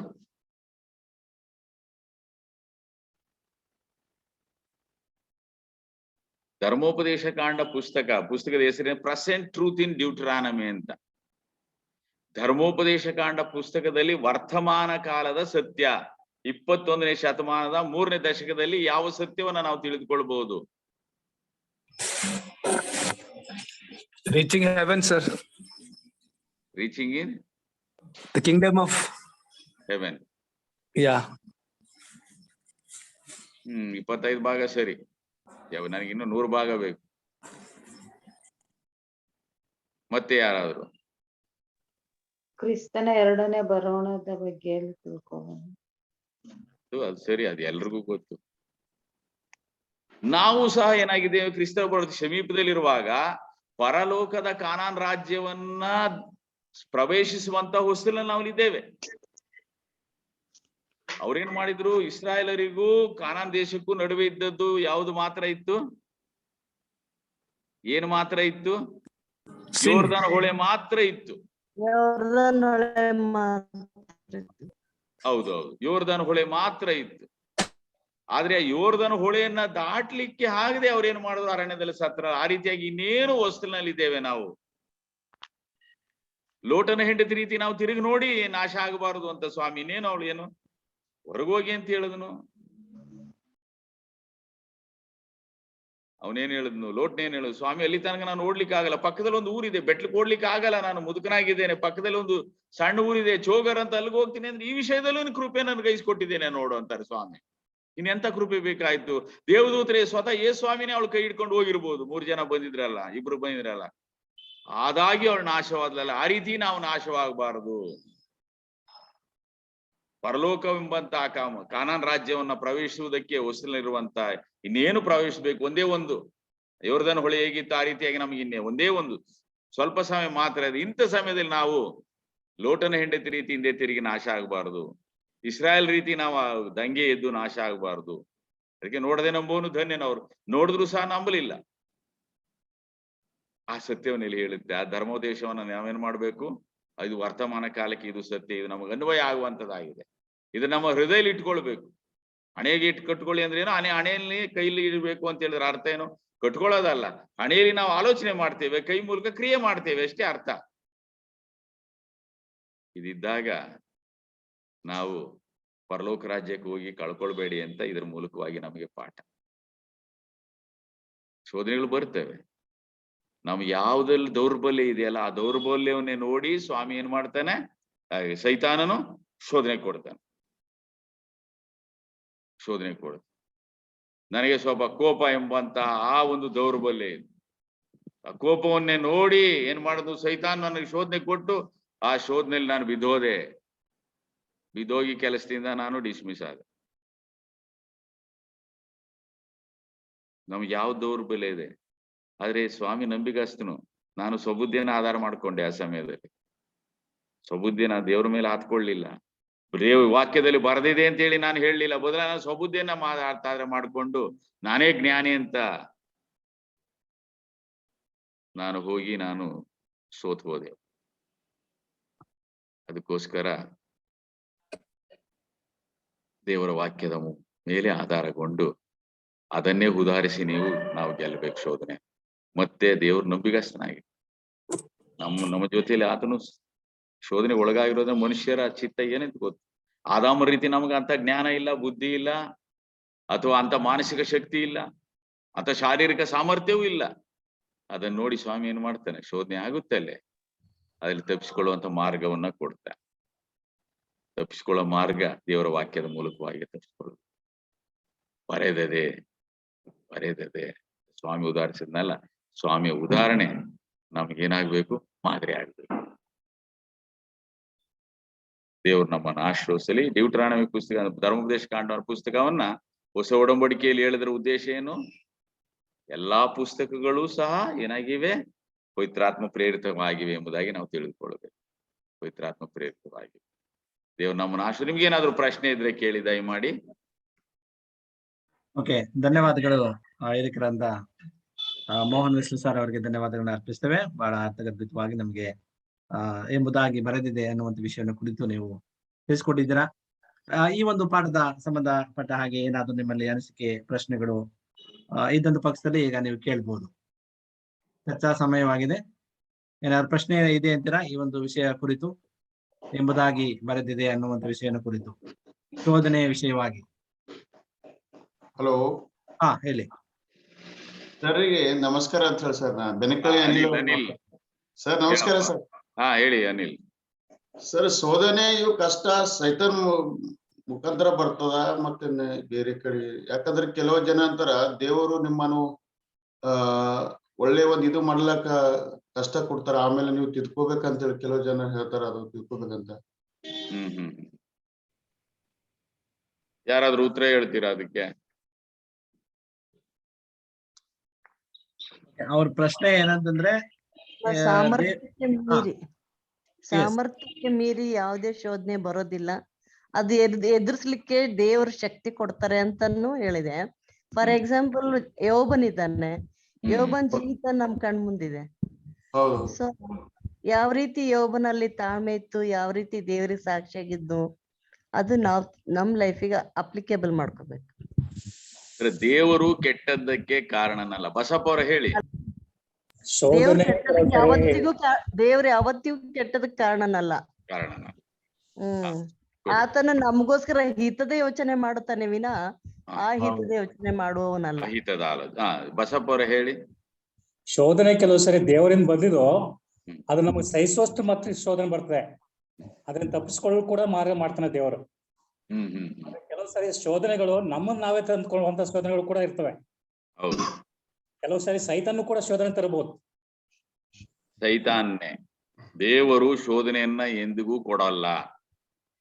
ಹೌದು ಆದ್ರೆ ಸರ್, ಅದಕ್ಕೆ ಸೈತಾನನು ನಮ್ಮನ್ನ ಶೋಧಿಸಲಿಕ್ಕೆ ದೇವರು ಅನುಮತಿ ಕೊಡ್ತಾನೆ ಅಷ್ಟೇ. ಹೌದು ಸರ್, ಹೌದು ಸರ್. ದೇವರು ನಮಗೆ ಶೋಧನೆ ಕೊಡಲ್ಲ. ಯಾಕಂದ್ರ ಸೈತಾನನು ಯಾವ ರೀತಿಯಾಗಿ ಕೇಳ್ಕೊಂಡಲ್ಲ ಯೋಬನ ವಿಷಯದಲ್ಲಿ ಹೇಳಿದ್ರಲ್ಲ, ಆ ರೀತಿಯಾಗಿ ಮಿಸಸ್ ರಾಜೇಶ್ವರಿ ಅವ್ರು ಹೇಳಿದ್ರು, ಸೈತಾನನಿಗೆ ದೇವರು ಅನುಮತಿ ಕೊಡ್ತಾನೆ. ಹೋಗು ನನ್ನ ಯಾಕಂತ ಹೇಳಿದ್ರೆ ನಮ್ಮ ನಂಬಿಕೆಯನ್ನು ಇನ್ನೂ ಬಲಪಡಿಸೋದಕ್ಕೋಸ್ಕರ, ಬಂಗಾರದಲ್ಲಿರುವಂತ ಕಿಲುಬನ್ನ ತೆಗೆದು ಇನ್ನೂ ಚೊಕ್ಕ ಬಂಗಾರವನ್ನು ಮಾಡೋದಕ್ಕೋಸ್ಕರವಾಗಿ ಸ್ವಾಮಿ ಏನ್ ಮಾಡ್ತಾನೆ, ಅನುಮತಿ ಕೊಡ್ತಾನೆ, ಹೋಗು ನನ್ನ ಮಗನನ್ನು ಶೋಧಿಸುವಂತ. ಅದೇ ಸಮಯದಲ್ಲಿ ಆ ಶೋಧನೆಯನ್ನು ಎದುರಿಸಲಿಕ್ಕೂ ಸಹ ದೇವರ ಸಹಾಯವು ದೇವದೂತರು ಇರ್ತಾರೆ ಮತ್ತು ಸಹಾಯವನ್ನ ಸಹ ಸ್ವಾಮಿ ಕೊಡ್ತಾನೆ. ಅದನ್ನ ಉಪಯೋಗಿಸ್ಕೊಳ್ಬೇಕಷ್ಟೇ. ಓಕೆ, ಪಾಸ್ಟರ್ ಶಿವರಾಜ್ ಜಾಂತಿ ಅವರು ಏನೋ ಕೇಳ್ಬೇಕು ಅಂತ ಇದ್ದಾರೆ. ಹೇಳಿ. ಕೇಳ್ಬೇಕಂತಿಲ್ಲ. ಯಾವುದೇ ಅಣ್ಣಗ್ ನಮಸ್ಕಾರ. ಹೇಳಿ ನಮಸ್ಕಾರ. ಯಾವುದೇ ಶೋಧನೆ ಬಂದ್ರೆ ನಾವು ಶೋಧನೆ ನಾವು ಶೋಧನೆಗಳೇ ಇರ್ತವೆ. ಅವು ಶೋಧನೆಗಳಲ್ಲ, ಅವು ನಮ್ಮ ಪರೀಕ್ಷೆ ಇರ್ತವೆ, ನಮ್ಮ ನಂಬಿಕೆ ಬಲಪಡಿಸ್ತಕ್ಕಂಥವುಗಳಾಗಿವೆ ಅಂದ್ರೆ ಅವನ್ನ ನಾವೇ ಜಯಿಸ್ತೇವೆ. ಗ್ರೀಕ್ ಭಾಷೆ ಪದದಲ್ಲಿ ಪರೀಕ್ಷೆಗೂ ಶೋಧನೆ ಅಂತಾನೆ ಹೇಳ್ತಾ ಇದೆ, ಟೆಸ್ಟ್ ಅಂತಾನೆ ಹೇಳ್ತಾ ಇದೆ. ಟೆಸ್ಟ್ ಎರಡು ಒಂದೇ, ಪರೀಕ್ಷೆ ಒಂದೇ, ಶೋಧನೆ. ಪರೀಕ್ಷೆ ಒಂದು ಸ್ವಲ್ಪ ನಮ್ಮ ಜನರಾಡುವ ಭಾಷೆಯಲ್ಲಿ, ಶೋಧನೆ ಎನ್ನುವಂಥದ್ದು ಸ್ವಲ್ಪ ಸಾಹಿತ್ಯದ ಭಾಷೆಯಲ್ಲಿ, ಎರಡು ಒಂದೇ. ಅದು ಅಕಸ್ಮಾತ್ ನಮಗೊಂದು ಶೋಧನೆ ಇಲ್ಲದಿದ್ದರೆ ನಂಬಿಕೆಗೆ ಬೆಲೆನೇ ಇರ್ತಿದ್ದಿಲ್ಲ. ಯಾಕಂದ್ರೆ ನಾವು ನಂಬಿಕೆ ಬಲಪಡಿಸೋದಕ್ಕೋಸ್ಕರವಾಗಿ ಅದನ್ನ ಇರಲೇಬೇಕು. ಹೌದೌದು, ಶೋಧನೆಗಳು ಬರಮಾಡ್ತಾರೆ ನಂಬಿಕೆಯನ್ನ ಬಲಪಡಿಸಲಿಕ್ಕೋಸ್ಕರವಾಗಿ. Thank you sir, thank you. ಮತ್ತೆ ಓಕೆ, ಬೇರೆ ಏನಾದ್ರು ಪ್ರಶ್ನೆ ಇದೆ ಅಂತೀರಾ? ಪಾಸ್ಟರ್, ಹೇಳಿ. good evening. Wish it was a wonderful listening, well explained. I really enjoyed this. But we came across some tithe regarding tithe ಬಗ್ಗೆ ಪಾಸ್ಟರ್ ಇವ್ರು ಹೇಳಿದ್ರು ಸರ್. ಅವ್ರ ಬೈಬಲ್ ಅಲ್ಲಿ ಹೇಳಿದೆ, ಕೊಟ್ಟು ನೋಡ್ರಿ ನಿಮ್ಗೆ, U see the result of that. Of course, I have witnessed it and I have overcome that also. I mean, I've come across that.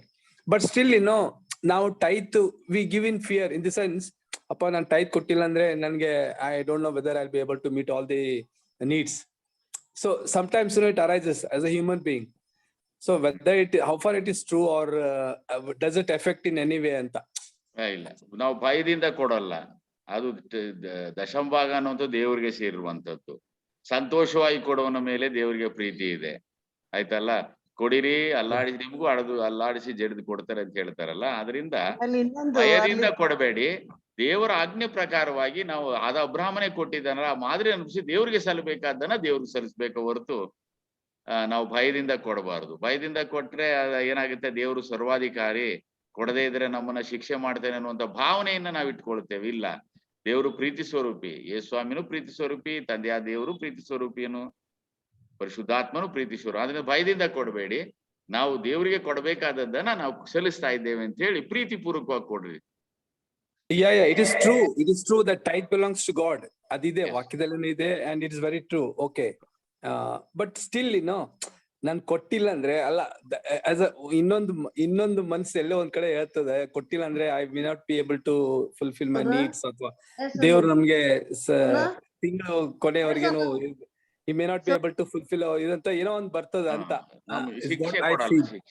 ಇಲ್ಲ, ಆ ಒಂದು ಭಾವನೆ, ಆ ಒಂದು ಫೀಲಿಂಗ್ ಬರಬಾರದು. ಆ ಭಾವನೆ ಶಿಕ್ಷೆ ಕೊಡಲ್ಲ ಸ್ವಾಮಿ, ಶಿಕ್ಷೆ ಕೊಡಲ್ಲ. ಆದ್ರೆ ನಮಗ್ ಬಂದಿರುವಂತ ಹಣ ಏನಾಗುತ್ತೆ ಅಂತ ಹೇಳಿದ್ರೆ, ಅದು ಏನಾಗುತ್ತೆ, ಅದು ಅಭಿವೃದ್ಧಿ ಹೊಂದಲ್ಲ. 5 ರೊಟ್ಟಿ 2 ಮೀನಿನಿಂದ ಯಾವ ರೀತಿಯಾಗಿ 20,000 ಜನರು ಊಟ ಮಾಡಿ ಸಂತೃಪ್ತಿ ಆದ 12 ಪುಟಿ ಉಳಿತಲ್ಲ, ಆತರ ಸ್ವಾಮಿಗೆ ಕೊಟ್ಟಾಗ ನಮಗೆ ಹಣ ಎಷ್ಟಿದೆ ಎಂಬುದು ಮುಖ್ಯ ಅಲ್ಲ. ದೇವರಿಗೆ ಸಲ್ಲಿಸಬೇಕಂತ ಸಲ್ಲಿಸಿ, ಹಣ ಕಡಿಮೆ ಇರಲಿ, ಅದ್ರ ಮೇಲೆ ದೇವರ ಆಶೀರ್ವಾದ ಇದ್ರೆ ನಮ್ಮ ಮೊಗೆಯಲ್ಲಿರುವಂತ ಎಣ್ಣೆ ಮುಗಿಯಲ್ಲ, ಮಡಿಕೆಯಲ್ಲಿರುವಂತ ಹಿಟ್ಟು ತೀರೋಲ್ಲ. ದೇವರು ಅದ್ಭುತವಾದ ನಡೆಸ್ತಾನೆ. ನಾವು 100 ರೂಪಾಯಿ ಇರಲಿ, ಅಯ್ಯೋ ಈ 100 ರೂಪಾಯಿ 10 ರೂಪಾಯಿ ಕೊಟ್ರೆ ನನಗೆ ಬೇರೆ ಏನಾದ್ರೂ ಬೇರೆ ಒಂದು ತರಕಾರಿ ತೆಗೆದುಕೊಳ್ಳಿಕ್ಕೆ, ಕಾಯಿ ಪಲ್ಯ ತೆಗೆದುಕೊಳ್ಳಿಕ್ಕೆ ನನಗೆ ಆಗೋಲ್ಲ ಅಂತಂತ ಮನಸ್ಸು ಬಂದ್ರೆ ಆಗೋಲ್ಲ. 10 ರೂಪಾಯಿ ಕೊಟ್ಟು ನೋಡಿ, ದೇವರು ಬಹುಶಃ 100 ರೂಪಾಯಿನೇ 200 ರೂಪಾಯಿ ಮಾಡುವಂತವನಾಗಿದ್ದಾನೆ ಖಂಡಿತ. ಅದರಲ್ಲಿ ಎಷ್ಟೋ ಜನರಿಗೆ ಏನಾಗಿದೆ, ಅದರಲ್ಲಿ ಪರೀಕ್ಷೆ ಮಾಡಿದ್ದಾರೆ, ದೇವರನ್ನ ಆಶ್ವಾಸಿಸಿದ್ದಾನೆ. ಬೇರೆ ಏನಾದ್ರು ಪ್ರಶ್ನೆ ಇದೆ ಅಂತೀರಾ? ಸಾಕಷ್ಟು ವಿಚಾರಗಳನ್ನ ಈಗಾಗಲೇ ನಾವು ಇದ್ರ ಬಗ್ಗೆ ತಿಳ್ಕೊಂಡಿದ್ದೇವೆ. ಬೇರೆ ಏನಾದ್ರು ಪ್ರಶ್ನೆ ಇದೆಯಾ ಈ ಪಾಠ ಸಂಬಂಧಪಟ್ಟ ಹಾಗೆ?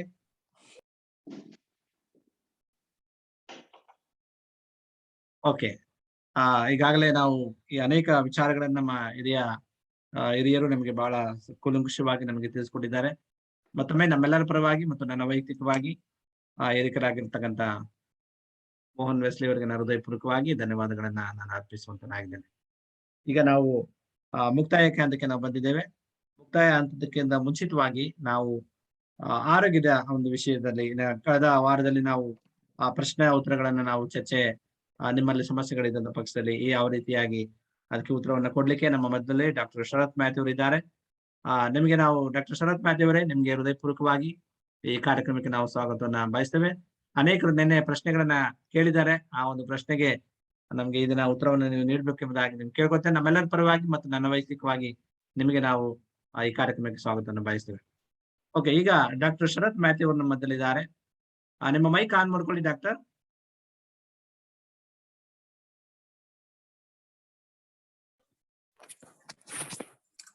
ನಮಸ್ಕಾರ. ನಮಸ್ತೆ ನಮಸ್ತೆ ನಮಸ್ತೆ. ಓಕೆ, ಈಗ ನಿನ್ನೆ ದಿನದಲ್ಲಿ ಕೆಲವು ವಿಚಾರಗಳ ನಾವು ಇದ್ರ ಬಗ್ಗೆ ಮಾತಾಡಿದಾಗ ಕೆಲವರು ತಮ್ಮ ಪ್ರಶ್ನೆಗಳನ್ನ ಕೊಟ್ಟಿದ್ದಾರೆ, ಕೆಲವು ಮೂರ್ನಾಲ್ಕು ಪ್ರಶ್ನೆಗಳನ್ನ.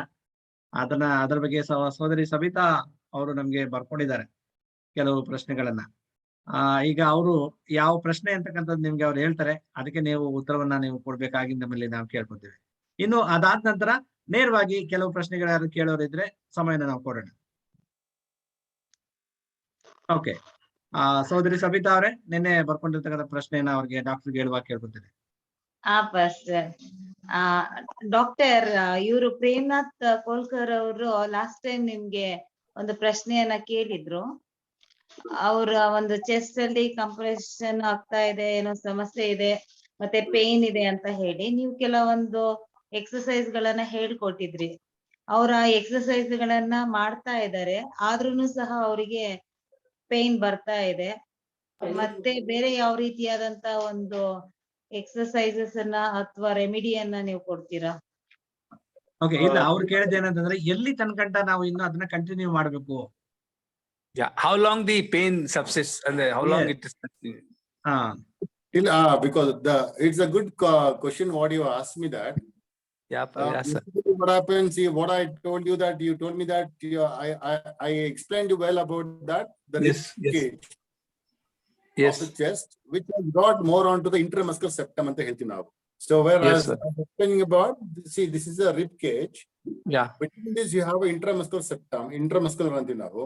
See, sometimes what happens because due to a wrong posture, see what happens is this can get compressed here. It can get closed up here on the rib cage. So what happens when you want to take a deep breath also, this has to open up. You take a deep breath, it will open up. You just exhale, this comes down. Depending on the zone on which group you have a problem. Basically what happens, sometimes I'm saying the rib cage, it starts from the down the collarbone, till to your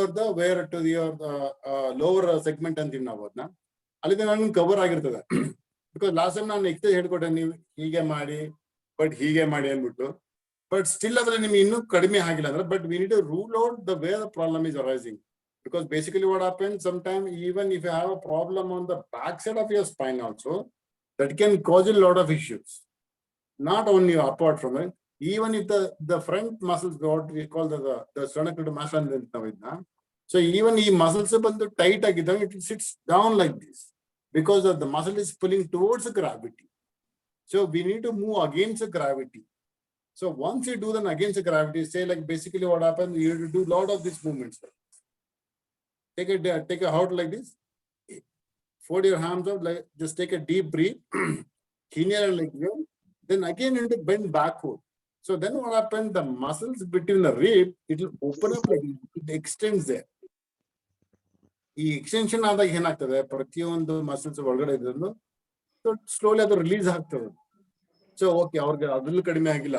that means there will be some problem on the behind the spine. Spinal ಏನಂತೀವಿ ನಾವು, somewhere of this spine can get dysfunction like this, because these are the things where you can see the rib cages arises from here. Doctor ಸ್ವಲ್ಪ ಕನ್ನಡದಲ್ಲಿ ನೀವು ಅದನ್ನ explain ಮಾಡಿ. Okay, ಈ rib cage ಅಲ್ಲಿ ಏನಾಗ್ತದೆ, ಈ ರಿಬ್ ಅಂದ್ ಎಲ್ಬೋ ಅಂತೀವಿ ನಾವು. ಈ ಹೆಲ್ಪ್ ಅಲ್ಲಿ ಬಂದು ಏನಾಗ್ತದೆ, ಯಾವ್ದಾದ್ರು ಒಂದು ಜಾಯಿಂಟ್ ಅಲ್ಲಿ ಒಂದು ಬೋನು ಸ್ವಲ್ಪ ಈ ಕಡೆ ಟಿಲ್ಟ್ ಆದ್ರೆ ನಿಮ್ಗೆ ಬಂದು ಏನಾಗ್ತದೆ, ಪೇನ್ ಆಗ್ತದೆ. So sometimes I have seen in my practice, ಒಂದೊಂದು ಏನಾಗ್ತದೆ, ಒಂದೊಂದು ಪೇಷಂಟ್ಸ್ ಗಳು ನಿಂತ್ಕೊಳ್ಳಾಗ ಶೋಲ್ಡರ್ ಹಿಂಗೆ ಮುಂದೆ ಬಂದಿರ್ತದೆ, ಇಲ್ಲ ಬಾಡಿ ಹಿಂಗೆ ಬಂದಿರ್ತದೆ, ಇಲ್ಲ ಸೈಡ್ ಹಿಂಗೆ ಆಗಿರ್ತದೆ ಸ್ಪೈನ್ ಅಲ್ಲಿ. ಸೊ ಆಗ ಏನಾಗ್ತದೆ, ಒಂದೊಂದ್ ಸ್ಪೈನ್ ಹಿಂಗೆ ಬೆಂಡ್ ಆಗ್ತದೆ, ಇಲ್ಲ ಮುಂದೆ ಹಿಂಗೆ ಬೆಂಡ್ ಆಗ್ತದೆ, ಇಲ್ಲ ಹೀಗೆ ಆಗ್ತದೆ, ಇಲ್ಲ ಹಿಂಗೆ ರೊಟೇಷನ್ ಆಗ್ತದೆ. ಯಾವ್ದ್ರಲ್ಲಾದ್ರು ಒಂದು ಕಾಂಪೊನೆಂಟ್ ಏನೋ ತೊಂದರೆ ಆದಾಗ ಮಾತ್ರ ಬಂದು ನಿಮ್ಗೆ ಅದು ರಿಬ್ ಕೇಜ್ ಹತ್ರ ಒಂದು ಡಿಸ್ಫಂಕ್ಷನ್ ಆಗ್ತದೆ. ಸೊ ಅದಕ್ಕೆ ಬೆಸ್ಟ್ ಎಕ್ಸರ್ಸೈಸ್ ಏನು, you to do lot of extension, ಹಿಂಗೆ ಮೇಲೆ ತೆಗೆದುಕೊಂಡು ಹಿಂಗೆ ಮೇಲೆ ಬೆಂಡ್ ಮಾಡಿ ಅಂತ ನಾನು ಹೇಳ್ತೀನಿ. ನಾನು ಲಾಸ್ಟ್ ಟೈಮ್ ನಾನು ಹೇಳ್ಕೊಟ್ಟೆ ನಾನು. ಸೊ ಒಂದು ರೋಪ್ ಇಟ್ಕೊಂಡು ಹ್ಯಾಂಗ್ ಮಾಡಿ, ಹ್ಯಾಂಗ್ ಮಾಡಿದಾಗ ಏನಾಗ್ತದೆ, ನಿಮ್ಗೆ ಆಟೋಮೆಟಿಕ್ ಆಗಿ ಬಂದು ಅದು ಓಪನ್ ಆಗ್ತದೆ. ಈ joints are not so, joints ಬಂದು ಅಷ್ಟು ಈಸಿ ಇಲ್ಲ ಓಪನ್ ಆಗ್ಲಿಕ್ಕೆ until you give more impact. ನೀವು ಲೋಡ್ ಕೊಟ್ಟಾಗ ಮಾತ್ರ ಅದು ಓಪನ್ ಆಗ, ಯಾಕಂದ್ರೆ ಅಷ್ಟು ಸುಲಭ ಅಲ್ಲ. Joint is not so easy to open up till you do lot of physical activities. So ಅದು ಹೊಂದಿರ್ತದೆ. ಇನ್ನೊಂದು ಬೇಸಿಕಲಿ ಇನ್ನೊಂದು ಕಾಂಪೊನೆಂಟ್ ಏನಾಗ್ತದೆ ನಿಮ್ಗೆ, ಒಂದು ನಾನು ಸ್ವಲ್ಪ ಹೊರಗಡೆ ತಗೊಂಡು ಹೋಗ್ತೀನಿ ನಿಮ್ಗೆ.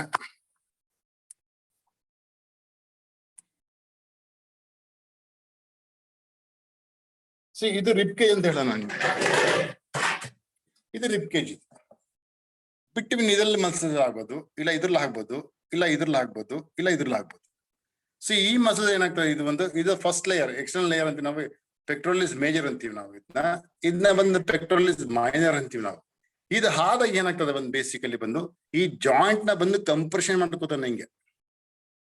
ಬಿಟ್ವೀನ್ ದ ಈಚ್ ರಿಬ್ ಅಲ್ಲಿ ಬಂದು ಮಸ್ಕುಲರ್ ಇರ್ತದೆ, ನಾನು ಇಂಟರ್ ಮಸ್ಕುಲರ್ ಅಂತ ಹೇಳ್ದೆ ನಾನು ನಿಮ್ಗೆ. ಸೊ ಆ ಮಸಲ್ ಬಂದು ಕಂಪ್ರೆಷನ್ ಆದಾಗ ಏನಾಗ್ತದೆ, ಎದೆ ಉರಿ ಬರ್ತದೆ. ಫಸ್ಟ್ ಕಾನ್ಸೆಪ್ಟ್ ನಮ್ಗೆ ಏನ್ ಬರ್ತದೆ, ಎದೆ ಉರಿ ಬಂದಾಗ ಏನಾಗ್ತದೆ, ಫಸ್ಟ್ ಕಾನ್ಸೆಪ್ಟ್ ಬಂದು ಬೇಸಿಕಲಿ ಬಂದು, ಓ ಏನೋ ಆಗಿದೆ ನನ್ಗೆ. Exactly, that's what happening now. It's burning in my chest. But doctor said there's no. There was a mild this thing fracture, but now he says there's no fracture at all. Yes, but still, as you're explaining, yes, sir. Continue, sir. Continue. Yeah, because what happens when you have a fracture or anything, there will be a lot of chances of getting a small airline on this rib. Either this called because of fibrocartilage. So because ಏನಾಗ್ತದೆ, ಒಂದು supporting structure. ಈ ಹೇಗೆ ನಮ್ದು ಕಿವಿ ಉಂಟಲ್ಲ, see, kiwi doesn't have ear doesn't have any bone. It's a fibrocartilage, and the nose also has got a fibrocartilage. So iದೇನಾಗ್ತದೆ ಒಂದೊಂದ್ಸರಿ, some muscles from here also can cause a lot of issues. Not only that, even sometimes if this front muscles ಇದ್ದಾಗ ನಿಮ್ಗೆ, so example ನೋಡಿ, ಇದು ಈ ತರ ಹೇಳ್ತೀನಿ, ಈ muscles ಎಲ್ಲ ಟೈಟ್ ಆದಾಗ ನಿಮ್ಗೆ ರಿಬ್ ಕೇಜ್ ಅಲ್ಲಿ ಬಂದು ಪೈನ್ ಆಗ್ತದೆ. ದಿಸ್ ಆಲ್ ದ ಕಾನ್ಸೆಪ್ಟ್ಸ್ ಎಲ್ಲಿದೆ ನೋಡಿ, ಈ ಮಸಲ್ಸ್ ಎಲ್ಲ ಬಂದು it's going like this. So ಅದು ಬಂದು ಏನಾಗುತ್ತೆ, ಅಬ್ಡಮನ್ ಬರ್ತದೆ. ಅಬ್ಡಮನ್ ಬಂದಾಗ ಏನಾಗ್ತದೆ, some time what happens, see you can look at here the spine intermuscular ಅಂತ ಹೇಳ್ತೀನಿ ನಾವು. ಇದು this all the rib cage, ಇದು ರಿಬ್, ಇದು ಇಂಟರ್ಮಸ್ಕ್ಯುಲರ್ ಬಂದಿದ್ದು. ಇದು ಎಲ್ಲ ಬಂದು ಏನಾಗ್ತದೆ, it happens only by through correcting of the posture. If you don't correct the posture, what happens sometimes muscles ಎಲ್ಲ ಬಂದು ಕರೆಕ್ಟ್ ಆಗಿ ಫಂಕ್ಷನ್ ಆಗಿಲ್ಲ ಅಂದ್ರೆ ನಿಮ್ಗೆ ಬಂದು you may get a pain on here also. Abdomen ಅಲ್ಲಿ ಇಲ್ಲಿ ಬರಬಹುದು, ಇಲ್ಲಿ ಬರಬಹುದು, ಬಟ್ ಇಲ್ಲಿ ಬರಬಹುದು. ಇಷ್ಟು ಬಂದು and apart from that things, ನಾ ಇದ್ರಲ್ಲಿ ತೋರಿಸ್ಕೊಡ್ಬೋದು ನಾನು ನಿಮ್ಗೆ. You can see lot of like ಇದು ಈ ಮಸಲ್ಸ್ ಎಲ್ಲ ಇರ್ತದೆ, ಇದೆಲ್ಲ ನೆಕ್ಕಿಂದ ಬರ್ತಕ್ಕಂಥ ಮಸಲ್ಸ್. ಸೊ ಬಂದು ಅಪಾರ್ಟ್ ಫ್ರಮ್ ದಟ್ ಥಿಂಗ್ ಏನಾಗ್ತದೆ, see you can see here also ನೋಡಿ, ಮಸಲ್ಸ್ ಹೆಂಗೆ ಲೋಡ್ ಆಗಿ ಬರ್ತದೆ. ಅದು ಇಷ್ಟು ಪ್ರಾಬ್ಲಮ್ ಇರ್ತದೆ. ಅದಕ್ಕೋಸ್ಕರ ಯಾಕಂದ್ರೆ rib cage it's not that so, because it's a very very very big subject. ಅದು ರಿಬ್ ಬಂದು it's a very very big subject.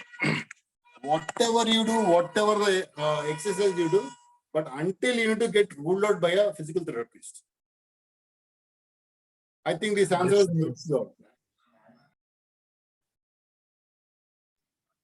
ಇದಕ್ಕೆ ಅವರು ಸ್ವಲ್ಪ ಇದಕ್ಕೆ ಮಾಹಿತಿ ಸಿಕ್ಕಿರ್ಬೋದು ಅಂತ ನಾನು ಅನ್ಕೋತೀನಿ. ಹೇಳಿದ್ರಂತ Premnath Kolkar. Yes sir, yes sir, very kind of you sir. Thank you pastor. Okay, thank you. Thank you. Thank you. Yes sir, yes sir. Okay, ಎರಡನೇ question, second question. Doctor Krishna ನಾಯಕ ಅಂತ ಒಬ್ರು, ಅವರು 7 ವರ್ಷದಿಂದ ಹಾಸಿಗೆ ಹಿಡ್ದಿದ್ದಾರೆ. ಅವ್ರದ್ದು ಒಂದು ಸ್ಪೈನಲ್ ಪ್ರಾಬ್ಲಮ್ ಆಗಿದೆ. ಮೇಲ್ಗಡೆಯಿಂದ ಮರ್ದು ತುಂಡು ಬಿದ್ದು ಅವ್ರಿಗೆ ಸಮಸ್ಯೆ ಆಗಿದೆ. ಬಟ್ ಅವ್ರಿಗೆ ಹೇಗೆ ಮೂವ್ಮೆಂಟ್ಸ್ ಹೇಗಿದೆ ಅವ್ರದ್ದು ಬೆಡ್ ಅಲ್ಲಿ ಮೂವ್ಮೆಂಟ್ ಆಗ್ತದಾ ಇಲ್ವಾ ಹೇಗೆ ಅವ್ರದ್ದು ಕಾಲು ಕೈ ಎಲ್ಲ ಮೂವ್ಮೆಂಟ್? ಇಲ್ಲ, ಅದು ಏನಾಗಿದೆ ಡಾಕ್ಟರ್ ಅಂದ್ರೆ ಈ ಮೇಲಿಂದ ಇದೆ, ಈ ಕೆಳಗಡೆ ಹೊಟ್ಟೆ ಇದೆಯಲ್ಲ, ಈ ಸೊಂಟದಿಂದ ಕೆಳಗಡೆ ಅವ್ರಿಗೆ ನೋ ಮೂವ್ಮೆಂಟ್ ಏನು ಇಲ್ಲ. Sir that should be because what happens ಈಗ ಎಕ್ಸಾಂಪಲ್ ನಾನು ನಿಮ್ಗೆ ಹೇಳ್ದೆ, ನಾನು ಲಾಸ್ಟ್ ಟೈಮ್ ನಿಮ್ಗೆ ಒಂದ್ಸರಿ ಹೇಳ್ದೆ, ನಾನು ಇಲ್ಲಿ ಒಂದು 10 ಮನೆ ಇರ್ತದೆ, 10 ಮನೆಯಲ್ಲಿ ಬಂದು 2 ಮನೆಗೆ ಬಂದು ಕರೆಂಟ್ ಹೋಗ್ತಾ ಉಂಟು, ಬಾಕಿ 8 ಮನೆ ಹೋಗ್ತಿಲ್ಲ ಅಂದ್ರೆ they'll be some damage on here. ಈ ಡ್ಯಾಮೇಜ್ ಸ್ಪೈನ್ ಏನಾಗ್ತದೆ, ಇಟ್ ಕ್ಯಾನ್ ಗೆಟ್ ಕಂಪ್ರೆಸ್, ಇಲ್ಲ ಫ್ರಾಕ್ಚರ್ ಆದ್ರೂ ಆಗ್ಬೋದು. ಒಳಗಡೆ ಇರ್ತಕ್ಕಂಥ ನರ್ವ್ಸ್ ಬಂದು it can get compress. They can have a disconnect ಅಂದ್ರೆ ಕಟ್ ಮಾಡಿದ ಹಾಗೆ, ಇಲ್ಲೊಂದು ಕಂಪ್ರೆಷನ್ ಆಗುವಾಗ. So this can be a reason, but we need to see where the problem is arising from. ಈಗ ಅವ್ರು ಹೇಳಂಗೆ ಬೆಡ್ ಅಲ್ಲಿ ಮಲಗಿದ್ದಾರೆ 7 ವರ್ಷದಿಂದ, ಯಾಕೆ ರೀಸನ್? ಎಲ್ಲಾರು ಇಲ್ಲಿ ಅದೊಂದು ಪ್ರಾಬ್ಲಮ್ ಆಗಿರ್ಬೋದು, ಇಲ್ಲ ಇಲ್ಲೇ ಅವ್ರು ಆಗಿರ್ಬೋದು, but we need to rule out them. ಅವ್ರ ಡಾಕ್ಯುಮೆಂಟ್ಸ್ ನಮ್ಗೆ ಸ್ವಲ್ಪ ಕಲ್ಸ್ ಕೊಟ್ರೆ ನಾವು ಸ್ವಲ್ಪ ನೋಡ್ಬಿಟ್ಟು, so what I can do the best, I can help you out. ಇಲ್ಲಾಂದ್ರೆ ಏನಾಗ್ತದೆ, ಬಿಕಾಸ್ ಐ ಕ್ಯಾನ್, ನಾನು ಸ್ಟಾರ್ಟಿಂಗ್ ಅಲ್ಲೇ ಹೇಳ, ನಾನು until I see in my naked eyes ನಾನು ಏನು ಹೇಳಲಿಕ್ಕಾಗಲ್ಲ. There is no any assumption. So because assumption ಆಗೋದಿಲ್ಲ, ಬಿಕಾಸ್ ಮೆಡಿಕಲಿ ಬಂದು ಹಂಗೆ ಇರ್ಬೋದು ಹಿಂಗೆ ಇರ್ಬೋದು ಚಾನ್ಸಸ್ ಬರಲ್ಲ ಅಲ್ಲಿ. Until the patient is there in front of the doctor, then we have a lot of physical examination, then we can rule out where the problem is harboring from and try to tap the problems. Because ಏನಾಗ್ತದೆ, ಈಗ ಅವ್ರಿಗೆ movement ಆಗ್ತಲ್ಲ, ಇವಾಗ ಇಲ್ಲಿ ಸೊಂಟದಿಂದ ಕೆಳಗಡೆ movement ಆಗಲ್ಲ, ಇಲ್ಲಿ ಆದ್ರೂ ಆಗಿರ್ಬೋದು ಇಲ್ಲ ಇಲ್ಲಿ ಆದ್ರೂ ಆಗಿರ್ಬೋದು. Which level of segment has been involved? Because ನಾನು ಮತ್ತೆ ಅದ್ರ ಪದೇ ಹೇಳ್ತೀನಿ ನಾನು, because there is no any assumption, ಹಿಂಗೆ ಆಗಿರ್ಬೋದು ಹಂಗೆ ಆಗಿರೋ, there is no anything at all. Cut clear ಆಗಿ ಪೇಷಂಟ್ ಇರ್ಬೇಕು ಮುಂದೆ, we can do an examination, check ಮಾಡಬಹುದು ಎಲ್ಲಿ ಏನಂತ, we can fix a problem. In case ಈಗ ಕಂಪ್ಲೀಟ್ ಆಗಿ spinal cord injury, that is nothing to do, only God can help us. Even sometime if it happens, it can happen medical miracle by through only the God and the prayers. Doctors are just like in layman, ಅವ್ರು ಏನು ಒಂದು help ಮಾಡ್ಬೋದು ನಾವು. We are not a gods. Yeah. Hope ಇದು ಅರ್ಥ ಆಗಿದೆ. Yes, doctor. Okay, ಮೂರನೇ ಪ್ರಶ್ನೆ. ಒಬ್ಬ ಸಹೋದರಿಗೆ ಲೆಫ್ಟ್ ಸೈಡ್ ಹೆಡ್ ಪೇನ್ ಇದೆ, ಮತ್ತೆ ಏನೋ ಡಾಕ್ಟರ್ ಅದು ಬ್ಲಡ್ ಕ್ಲಾಟ್ ಆಗಿದೆ ಅಂತ ಏನೋ ಹೇಳಿದಾರಂತೆ. ಸೊ ಪದೇ ನೆಕ್ ಪೇನ್ ಬರ್ತಾ ಇರುತ್ತೆ ಅಂತ ಹೇಳಿದ್ದಾರೆ. ಸಹೋದರಿ ಅಲ್ಲೇ ಇದ್ದಾರೆ ಡಾಕ್ಟರ್. ಅವ್ರು ಕನ್ವರ್ಷನ್ ಮಾಡ್ಲಿಕ್ಕೆ ಹೇಳಿ ಅವರು ನೋಡುವ. ಓಕೆ, ಸಹೋದರಿ ವಿನೋದ. Hello sir. ಹಾ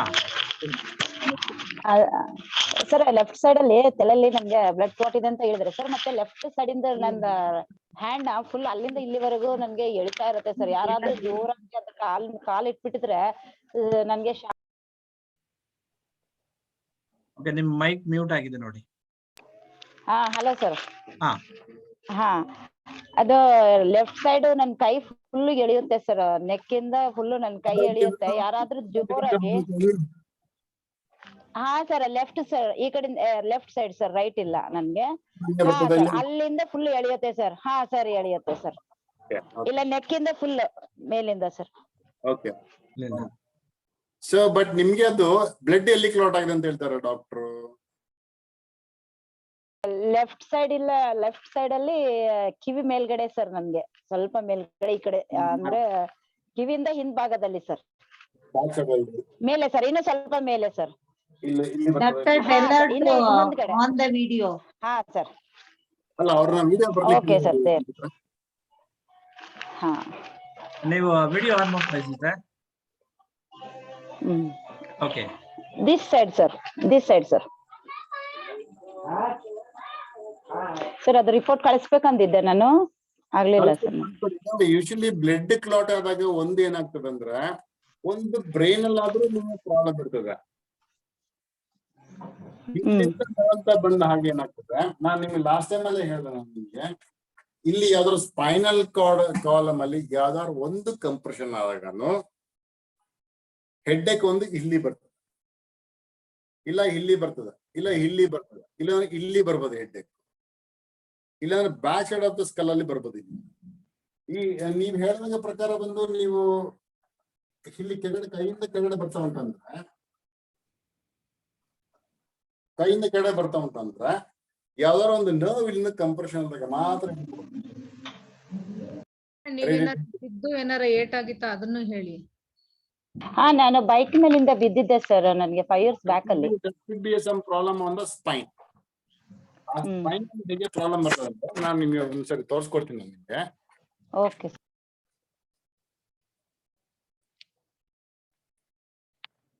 ನೋಡಿ, ಇದು ಸ್ಪೈನ್ ಕಾಣ್ತಾ ಉಂಟಲ್ಲ, ಇದು ಇಲ್ಲಿಂದ ಯಾವ್ದಾದ್ರು ಒಂದು ಪ್ರಾಬ್ಲಮ್ ಆದ್ರೆ ಸೊ ಅದು ಹೀಗೆ ಬರ್ತದೆ. ಸ್ಪೈನ್ ಕಾರ್ಡ್ ಹೀಗೆ ಬರ್ತದೆ.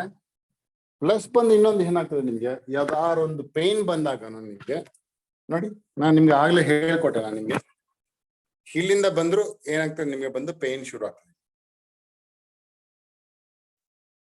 Because it can be problem can be from here, either from here.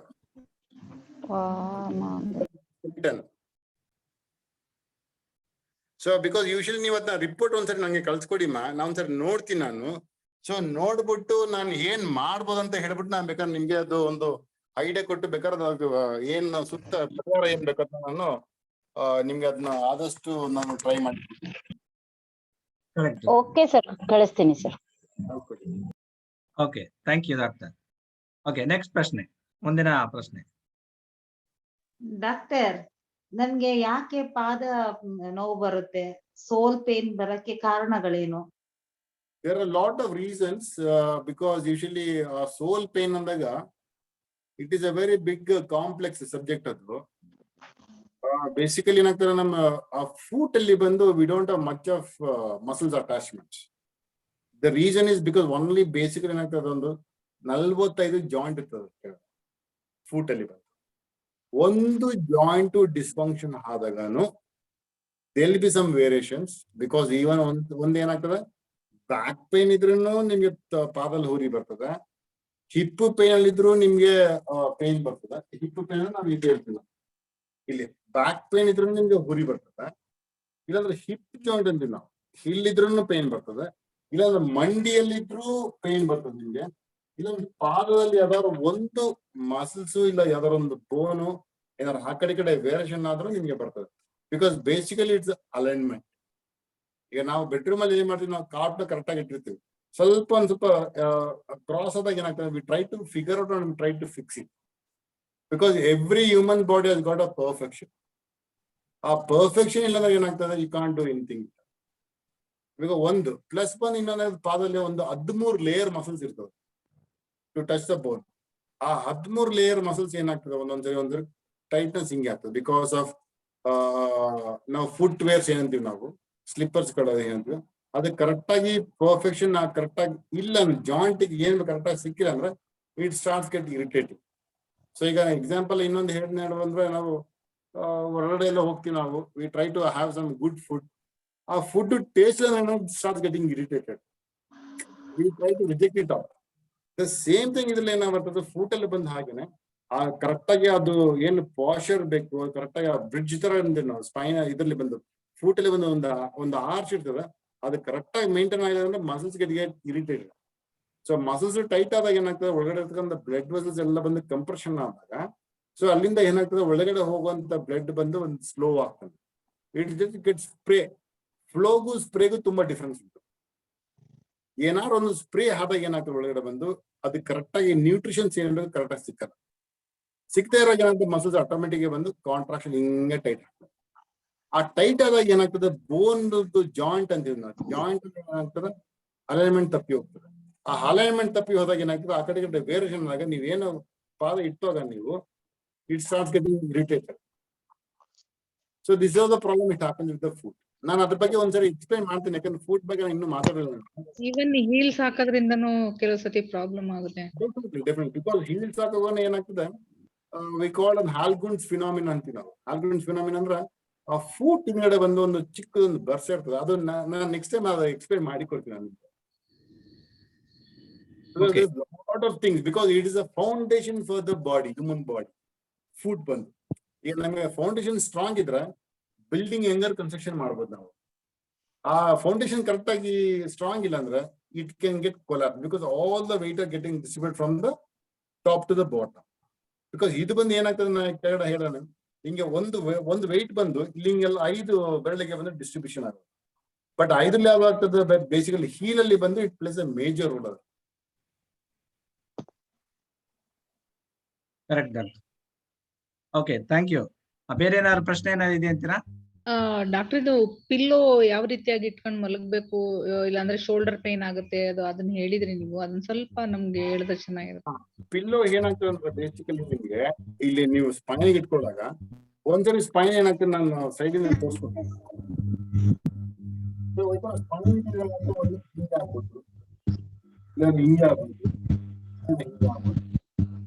ಇಲ್ಲಿಂದ ಒಂದು ಕರ್ವ್ ಇರ್ಬೇಕು, ಒಂದು ಬ್ಯಾಕ್ ಅಲ್ಲಿ ನೆಕ್ ಅಲ್ಲಿ ಒಂದು ಕರ್ವ್ ಇರ್ಬೇಕು. ಆ ಕರ್ವ್ ಏನಾಗ್ತದೆ, it should be like C. ಈ ಒಬ್ಬೊಬ್ಬರಲ್ಲಿ ಏನಾಗ್ತದೆ, it be like an I. ಈ ಹೈನ ಬಂದು ಬೆಂಡ್ ಮಾಡ್ಬೇಕಾದ್ರೆ ಏನಾಗ್ತದೆ, ಮೇಗಡನ್ನ ಬೆಂಡ್ ಮಾಡೋದು, ಕೆಳಗನ್ನ ಬೆಂಡ್ ಮಾಡೋದು, ಸೆಂಟ್ರಲ್ಲಿ ಸಪೋರ್ಟ್ ಸಿಗ್ತದಾಗ. ಆ ಸಿ ಶೇಪ್ ಅಲ್ಲಿ ಒಂದು ಟವಲ್, ಏನಿಲ್ಲ ಬೇದಿಂಗ್ ಟವಲ್ ಉಂಟು, ಟರ್ಕಿ ಟವಲ್, ರೋಲ್ ಮಾಡ್ಬಿಟ್ಟು ಇಲ್ಲಿ ಇಟ್ಕೊಳ್ಳಿ. So that will put back to the neutral position. ಆ ನ್ಯೂಟ್ರಲ್ ಪೊಸಿಷನ್ ಬಂದಾಗ ನಿಮ್ಗೆ ಏನಾಗ್ತದೆ, ಆಟೋಮೆಟಿಕ್ ಆಗಿ ದಟ್ ಏನು ಆ ಲಿಗಮೆಂಟ್ಸ್, ಆ ಟೆಂಡನ್ಸ್, ಮಸಲ್ಸ್ ಎಲ್ಲ ಬಂದಿನ ಆಟೋಮೆಟಿಕ್ ಆಗಿ ನ್ಯೂಟ್ರಲ್ ಹೋಗ್ತಾನೆ. ಆ ಸ್ಟ್ರೆಸ್ ಎಲ್ಲ ಕಡಿಮೆ ಆಗ್ತದೆ. Okay, thank you doctor. ಇನ್ನು ಟೈಮ್ ಉಂಟಾ ಇಲ್ಲ ಹೇಗೆ? ಆಗಿದೆ, ಈಗಾಗಲೇ 8 ಕಾಲ್ ಆಗಿದೆ. ಓಕೆ, ಇನ್ನ ಕೊನೆ ಪ್ರಶ್ನೆ ಯಾರಾದ್ರೂ ಏನಾರು ಹೇಳ್ಬೇಕು ಅಂತ ಇದ್ದೀರಾ? ಪ್ರಿಪೇರ್ ಆಗಿದೆ.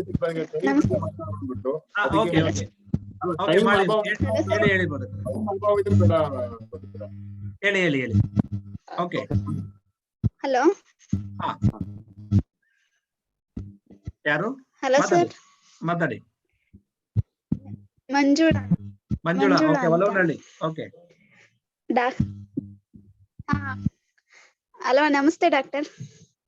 ನಮಗೆ ಡೈಲಿ ತಲೆನೋವು ಬರ್ತೈತೆ. ಅದು ಫಸ್ಟ್ ಹಿಂದೆ ಕುತ್ತಿಗೆಯಿಂದ ನರ ನೋವು ಬರುತ್ತೆ, ಆಮೇಲೆ ತಲೆನೋವು ಸ್ಟಾರ್ಟ್ ಆಗುತ್ತೆ. ಡೈಲಿ ಬರ್ತತೆ, ಮಾತ್ರೆ ನುಂಗಿರೆ ಕಡಿಮೆ ಆಗ್ತತೆ, ಮತ್ತೆ ತಿರ್ಗಾ ಬರ್ತಾನೆ ಇರ್ತತೆ. ಏನ್ ಮಾಡ್ಬೇಕು, ಯಾಕೆ ಆತರ ಆಗುತ್ತೆ? ಯೂಶಲಿ ನಿಮ್ಗೆ ಹೆಡ್ ಏಕ್ ಎಲ್ಲಿ ಬರ್ತದೆ ನಿಮಗೆ ಎಕ್ಸಾಕ್ಟ್ ಆಗಿ ಬಂದು? ಯೂಶಲಿ ಹಿಂದೆ ಕುತ್ತಿಗೆ ಹತ್ರ ಆ ನೋವು, ಅಲ್ಲೊಂದ್ ನರ ನೋವು ಸ್ಟಾರ್ಟ್ ಆಗುತ್ತತೆ, ಆಮೇಲೆ ತಲೆಯಲ್ಲಿ ಪೇನ್ ಸ್ಟಾರ್ಟ್ ಆಗ್ತತೆ. ಓಕೆ, ನೋಡಿ ನಾನು ಹೇಳ್ದಂಗೆ ಇಲ್ಲಿ ಬರ್ಬೋದು ನಾವು, ಇಲ್ಲಿ ಅಲ್ಲ, ಇನ್ನು ಹಿಂದೆ. ಓಕೆ, ಅದೊಂದು. ಇಲ್ಲ, ಅದು ಬಿಟ್ರೆ ನಿಮ್ಗೆ ಏನಾಗ್ತದೆ, ಒಂದೊಂದ್ಸರಿ ಇಲ್ಲಿಂದ ಬರ್ಬೋದು ನಿಮಗೆ ನೋವು, ಇಲ್ಲಾಂದ್ರೆ ಇಲ್ಲಿ ಬರ್ಬೋದು, ಇಲ್ಲಿ ಕಣ್ಣತ್ರ ಮತ್ತೆ ಇಲ್ಲಿ ಬರ್ಬೋದು ನೋಡಿ. ಈ ಎರಡು ಉಬ್ಬು ಮಧ್ಯ, ಮತ್ತೆ ಇಲ್ಲಿ ಕುತ್ತಿಗೆಯಿಂದ ನರ. ಇಲ್ಲಿ ಕುತ್ತಿಗೆಯಿಂದ ನರ ಬರ್ತಾ ಉಂಟಂದ್ರ ಬಂದು ನಿಮ್ಗೆ ಏನಾಗ್ತದೆ ಅಂತ ಪ್ರಾಬ್ಲಮ್. ಕುತ್ತಿಗೆಯಿಂದ ಬರ್ತಕ್ಕಂಥ ಪ್ರಾಬ್ಲಮ್ ನಾನು ಹೇಳಿದಂಗೆ ನಿಮ್ಗೆ ಟವಲ್ ನ ರೋಲ್ ಮಾಡಿ ಮಲ್ಕೊಂಡಾಗ ಏನಾಗ್ತದೆ, ನಿಮ್ಗೆ ನ್ಯೂಟ್ರಲ್ ಆಗ್ಬೇಕು. ಯಾಕಂದ್ರೆ ನಾವು ಯೂಶಲಿ ಏನಾಗ್ತದೆ, ನಮ್ಗೆ ಫೋನ್ ಏನಾದ್ರು ಯೂಸ್ ಮಾಡ್ಬೇಕಾರೆ ಹಿಂಗೆ ಹೋಗ್ತೀವಿ. Because your body weight is getting more complicated to your system. The complicated neck ಅಲ್ಲಿ ಬಂದು ಕರೆಕ್ಟ್ ಆಗಿ ಇಲ್ಲ ಅಂದ್ರೆ, because the weight should get distributed from the head in the tail ಬಂದಾಗ it should be an easy line. ಒಂದು line ಆ ಕಡೆ ಈ ಕಡೆ ಹಾಕ್ತಾ, ಸೊ ಅದು ಕರೆಕ್ಟ್ ಆಗಿ ಬರೋದು. ಸೊ ಹಾಗೇನಾದ್ರೆ ನೇಬರಿಂಗ್ ಸೆಕ್ಚರ್ಸ್ ಮಸಲ್ಸ್ ಎಲ್ಲ ಬಂದು, ಇಲ್ಲ ಏನಾದ್ರು ಟೆಂಡಾನ್ಸ್ ಅಲ್ಲಿ ಲಿಗಮೆಂಟ್ಸ್ ಯಾವ್ದಾದ್ರು ಒಂದು ಕಂಪ್ರೆಷನ್ ಆಗೋಣ ಅದರ ಪ್ರಾಬ್ಲಮ್ ಆಗ್ತದೆ. ಸೊ ಅದನ್ನ ನೀವು ಕರೆಕ್ಟ್ ಆಗಿ ನನ್ಗೊಂತೀರಿ ಕರೆಕ್ಟ್ ಆಗಿ ನೀವು ಒಂದ್ಸರಿ ನಮ್ಗೆ ರಿಪೋರ್ಟ್ ಕೊಡಿ, ಪರ್ಸನಲ್ ಕಾಲ್ ಮಾಡಿ, ನೋಡ್ಬಿಟ್ಟು ಬೇಕಾದ್ರೆ ನಾನು ಅದಕ್ಕೆ ಹೆಲ್ಪ್ ಮಾಡಿ. Okay sir. Okay, thank you. Okay, ನೀವು ಅದೇನೋ ಎಕ್ಸ್ಪ್ಲೈನ್ ಮಾಡ್ಬೇಕು ಅಂತಿದ್ರ ಡಾಕ್ಟರ್, ಅದ್ರ ಬಗ್ಗೆ? It will take almost more than half an hour. ಹೌದ್ರಾ? ಹಾಗಾದ್ರೆ ನಾನು ಕವರ್ ಮಾಡಿ ಕೊಡ್ತೀನಿ ಬದುಕರ ಇದ್ರ ಬಗ್ಗೆ. ಯಾಕಂದ್ರೆ ಹಾಫ್ ಅನ್ ಅವರ್ ಅಂದ್ರೆ ಎಲ್ರಿಗೂ ಸ್ವಲ್ಪ ಈಗ 8:30. ಹೌದೌದು, ಸಮಯ ಆಗಿದೆ. ನೆಕ್ಸ್ಟ್ ವೀಕ್ ಅಲ್ಲಿ ಅದ್ರ ಬಗ್ಗೆ ನೀವು ಬೇಕಾದ್ರೆ ಹಾಫ್ ಅನ್ ಅವರ್ ಟೈಮ್ ತಗೊಳ್ಬಹುದು ಅಂತ. ತೊಂದ್ರೆ ಇಲ್ಲ ಬದುಕರ. Thank you doctor. ಬಹಳ ಈ ಅನೇಕ ಪ್ರಶ್ನೆಗಳಿಗೆ ನೀವು ಉತ್ತರನ ಕೊಟ್ಟಿದ್ದೀರಾ. ಕೆಲವರು ನಿಮ್ಗೆ ನಿಮ್ಮ ಅಭಿಮಾನಿಗಳು ತುಂಬಾ ಇಲ್ಲಿ ಇದ್ದಾರೆ. ನಿಮ್ಮ ಒಂದು ಸಲಹೆಗಳನ್ನ ಕೇಳಲಿಕ್ಕೆ ತುಂಬಾ ಅಭಿಮಾನಿಗಳು ಕಾಯ್ತಾ ಇದ್ದಾರೆ. ಅನೇಕ ಪ್ರಶ್ನೆಗಳನ್ನ ಕೇಳಿದ್ದಾರೆ, ನೀವು ಅದಕ್ಕೆ ಸರಿಯಾದ ಉತ್ತರವನ್ನು ಕೊಟ್ಟಿದ್ದೀರಾ. ಬೋಧಕರೇ, ಒಂದು ಈಗ ಝೂಮ್ ಮೀಟಿಂಗ್ ಅಲ್ಲಿ ಯಾವ್ದೆಲ್ಲ ಸ್ಟೇಟ್ ಎಲ್ಲ ಇದಾರೆ? ಬರೀ ನಮ್ ಕರ್ನಾಟಕದವ್ರು ಮಾತ್ರನಾ ಇಲ್ಲ ಬೇರೆ ಸ್ಟೇಟ್ ಅವರು ಇದಾರ? ಬೇರೆ ಎಲ್ಲ ಇದ್ದಾರೆ. USA ಇಂದ ಜಾಯ್ನ್ ಆಗ್ತಾರೆ, USA ಇಂದ ಇದ್ದಾರೆ, ಮತ್ತೆ ಪೂನಾದಲ್ಲಿ ಇದ್ದಾರೆ, ಕರ್ನಾಟಕದಿಂದ ಜಾಯ್ನ್ ಆಗಿದ್ದಾರೆ, ಆಂಧ್ರದಿಂದ ಜಾಯ್ನ್ ಆಗ್ತಾ ಇದ್ದಾರೆ. ಸ್ಟೇಟ್ 4-5 ಡೇಸ್ ಸ್ಟೇಟಸ್ ಇದ್ದಾರೆ ಇಲ್ಲಿ. ಅದೇ ಎಲ್ಲರೂ ನಿಮ್ಮ ಕೇಳ್ತಾ ಇದ್ದಾರೆ. ಕನ್ನಡದವರು. ಎಕ್ಸಲೆಂಟ್. ಅದೇ ಮಾಡೋಣ. ನೆಕ್ಸ್ಟ್ ವೀಕ್ ಎಲ್ಲ ನಾನು ಇದ್ರ ಬಗ್ಗೆ ಮಾತಾಡಿಕೊಡ್ತೀನಿ ನಾನು ಇದ್ರ ಬಗ್ಗೆ. ಬಿಕಾಸ್ ಇದು ರೆಡಿ ಮಾಡ್ಕೊಂಡೆ ನಾನೆಲ್ಲ, ನೀವು ಕೂತ್ಕೊಂಡು. ಬಿಕಾಸ್ ಈ ಕೈಯಲ್ಲಿ ಏನೆಲ್ಲ ತೊಂದರೆ ಆಗ್ತದೆ, because most of all the things happen lot from the fingers. Even head can arise from the fingers. ಇನ್ನೊಂದು ಏನಂದ್ರೆ ಈ ಕೈ ಇದೆಯಲ್ಲ ನೋಡಿ, ಈ ಬೋನ್ ಇದೆಯಲ್ಲ ಇದು, ಅದು ಸ್ವಲ್ಪ ನನ್ನ ಮಗನಿಗೆ ಅದು ಸಮಸ್ಯೆ ಇದೆ.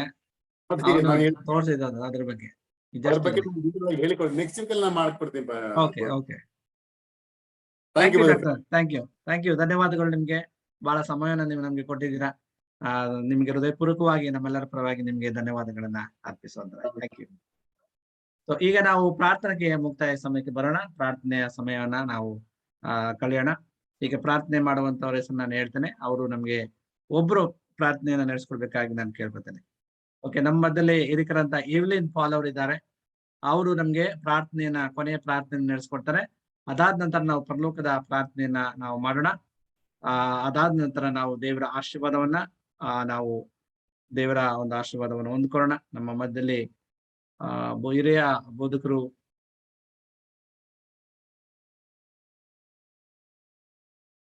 ನಾವು ಆಶೀರ್ವಾದ ವಚನ ಹೊಂದ್ಕೊಳ್ಳೋಣ.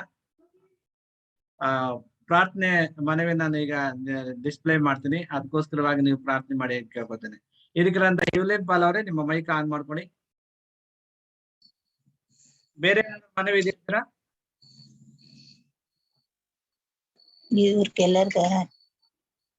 ಈ ಎಲ್ಲರಿಗೋಸ್ಕರವಾಗಿ ನೀವು ಪ್ರಾರ್ಥನೆ ಮಾಡಿ. ಪ್ರಾರ್ಥನೆ ಮಾಡಿಕೊಳ್ಳೋಣ. ಓಕೆ.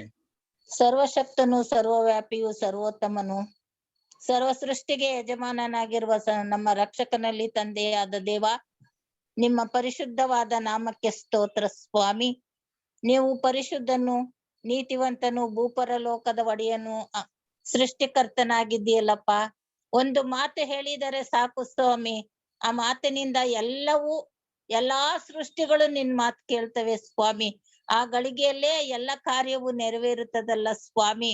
ಆದ್ದರಿಂದ ನಾವು ನಮ್ಮ ಬೇಡಿಕೆಗಳನ್ನು ನಿನ್ನ ಮುಂದೆ ಇಡುತ್ತಾ ಇದ್ದೇವೆ ಸ್ವಾಮಿ. ಕರ್ತನೆ, ನಮ್ಮ ಬೇಡಿಕೆಗಳನ್ನು ಈಡೇರಿಸುವಾತನು ನೀನೇ ಸ್ವಾಮಿ. ಅಪ್ಪ ತಂದೆಯೇ, ಸುಜಾತ ಮತ್ತು ಮೈತ್ರಿ ಅವರ ಆರೋಗ್ಯಕ್ಕಾಗಿ ಮತ್ತು ರಾಜ್ಕುಮಾರ್ ಅವರ ಆರೋಗ್ಯಕ್ಕಾಗಿ,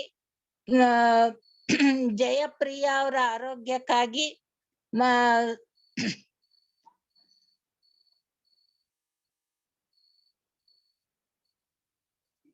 ಪ್ರಿಯ ಆರೋಗ್ಯಕ್ಕಾಗಿ, ರಕ್ಷಿತಾ ಅವರ ಮಗುವಿನ ಆರೋಗ್ಯಕ್ಕಾಗಿ ಮತ್ತು ಭವಾನಿ ಅವರ ಆರೋಗ್ಯಕ್ಕಾಗಿ ದೇವರೇ ನಿನ್ನಲ್ಲಿ ಮನವಿ ಮಾಡಿಕೊಳ್ಳುತ್ತಾ ಇದ್ದೇನೆ ಸ್ವಾಮಿ. ಕರ್ತನೆ, ನಮ್ಮ ಪ್ರಾರ್ಥನೆಯನ್ನು ಆಲೈಸಿ ನೀವು ಅದಕ್ಕೆ ಸದುತ್ತರವನ್ನು ದಯಪಾಲಿಸಿ ಕೊಡುತ್ತೀರೆಂದು ಬೇಡಿಕೊಳ್ಳುತ್ತೇನೆ ಸ್ವಾಮಿ. ಕರ್ತನೆ, ಇವರೆಲ್ಲರ ಆರೋಗ್ಯವನ್ನು ನೀನು ಸ್ವಾಮಿ ನಿಮ್ಮ ಹಿಡಿತದಲ್ಲಿಟ್ಟುಕೊಂಡು ಸ್ವಾಮಿ ಆರೋಗ್ಯ ಭಾಗ್ಯವನ್ನು ಕೊಟ್ಟು ನಡೆಸುತ್ತೀರೆಂದು ಬೇಡಿಕೊಳ್ಳುತ್ತೇನೆ. ಪ್ರತಿಯೊಬ್ಬೊಬ್ಬರಿಗೂ ಏನೇನಿದೆ ಅಂತ ನನಗೆ ತಿಳಿದಿಲ್ಲ. ನೀವು ಕರ್ತನೆ ಎಲ್ಲವನ್ನು ಅರಿತವರಾಗಿದ್ದೀರಿ ಸ್ವಾಮಿ. ಅವರ ಅನಾರೋಗ್ಯಕ್ಕೆ ತಕ್ಕಂತೆ ಸ್ವಾಮಿ ನೀವು ಆರೋಗ್ಯವನ್ನು ಕೊಟ್ಟು ಭಾಗ್ಯವನ್ನು ಕೊಟ್ಟು ನಡೆಸುತ್ತೀರೆಂದು ಮತ್ತು ಆಯುಷ್ಯನ್ನು ಕೊಟ್ಟು ನಡೆಸುತ್ತೀರೆಂದು ಬೇಡಿಕೊಳ್ಳುತ್ತೇನೆ. ಹೀಗೆ ಕರ್ತನೆ, ಪ್ರೇಮ್ ಕುಮಾರ್ ಮತ್ತು ವಿಜಯ್ ಕುಟುಂಬ, ಪ್ರೇಮ್ ಕುಮಾರ್ ಮತ್ತು ವಿಜಯ್ ಅವ್ರ ಕುಟುಂಬಕ್ಕಾಗಿ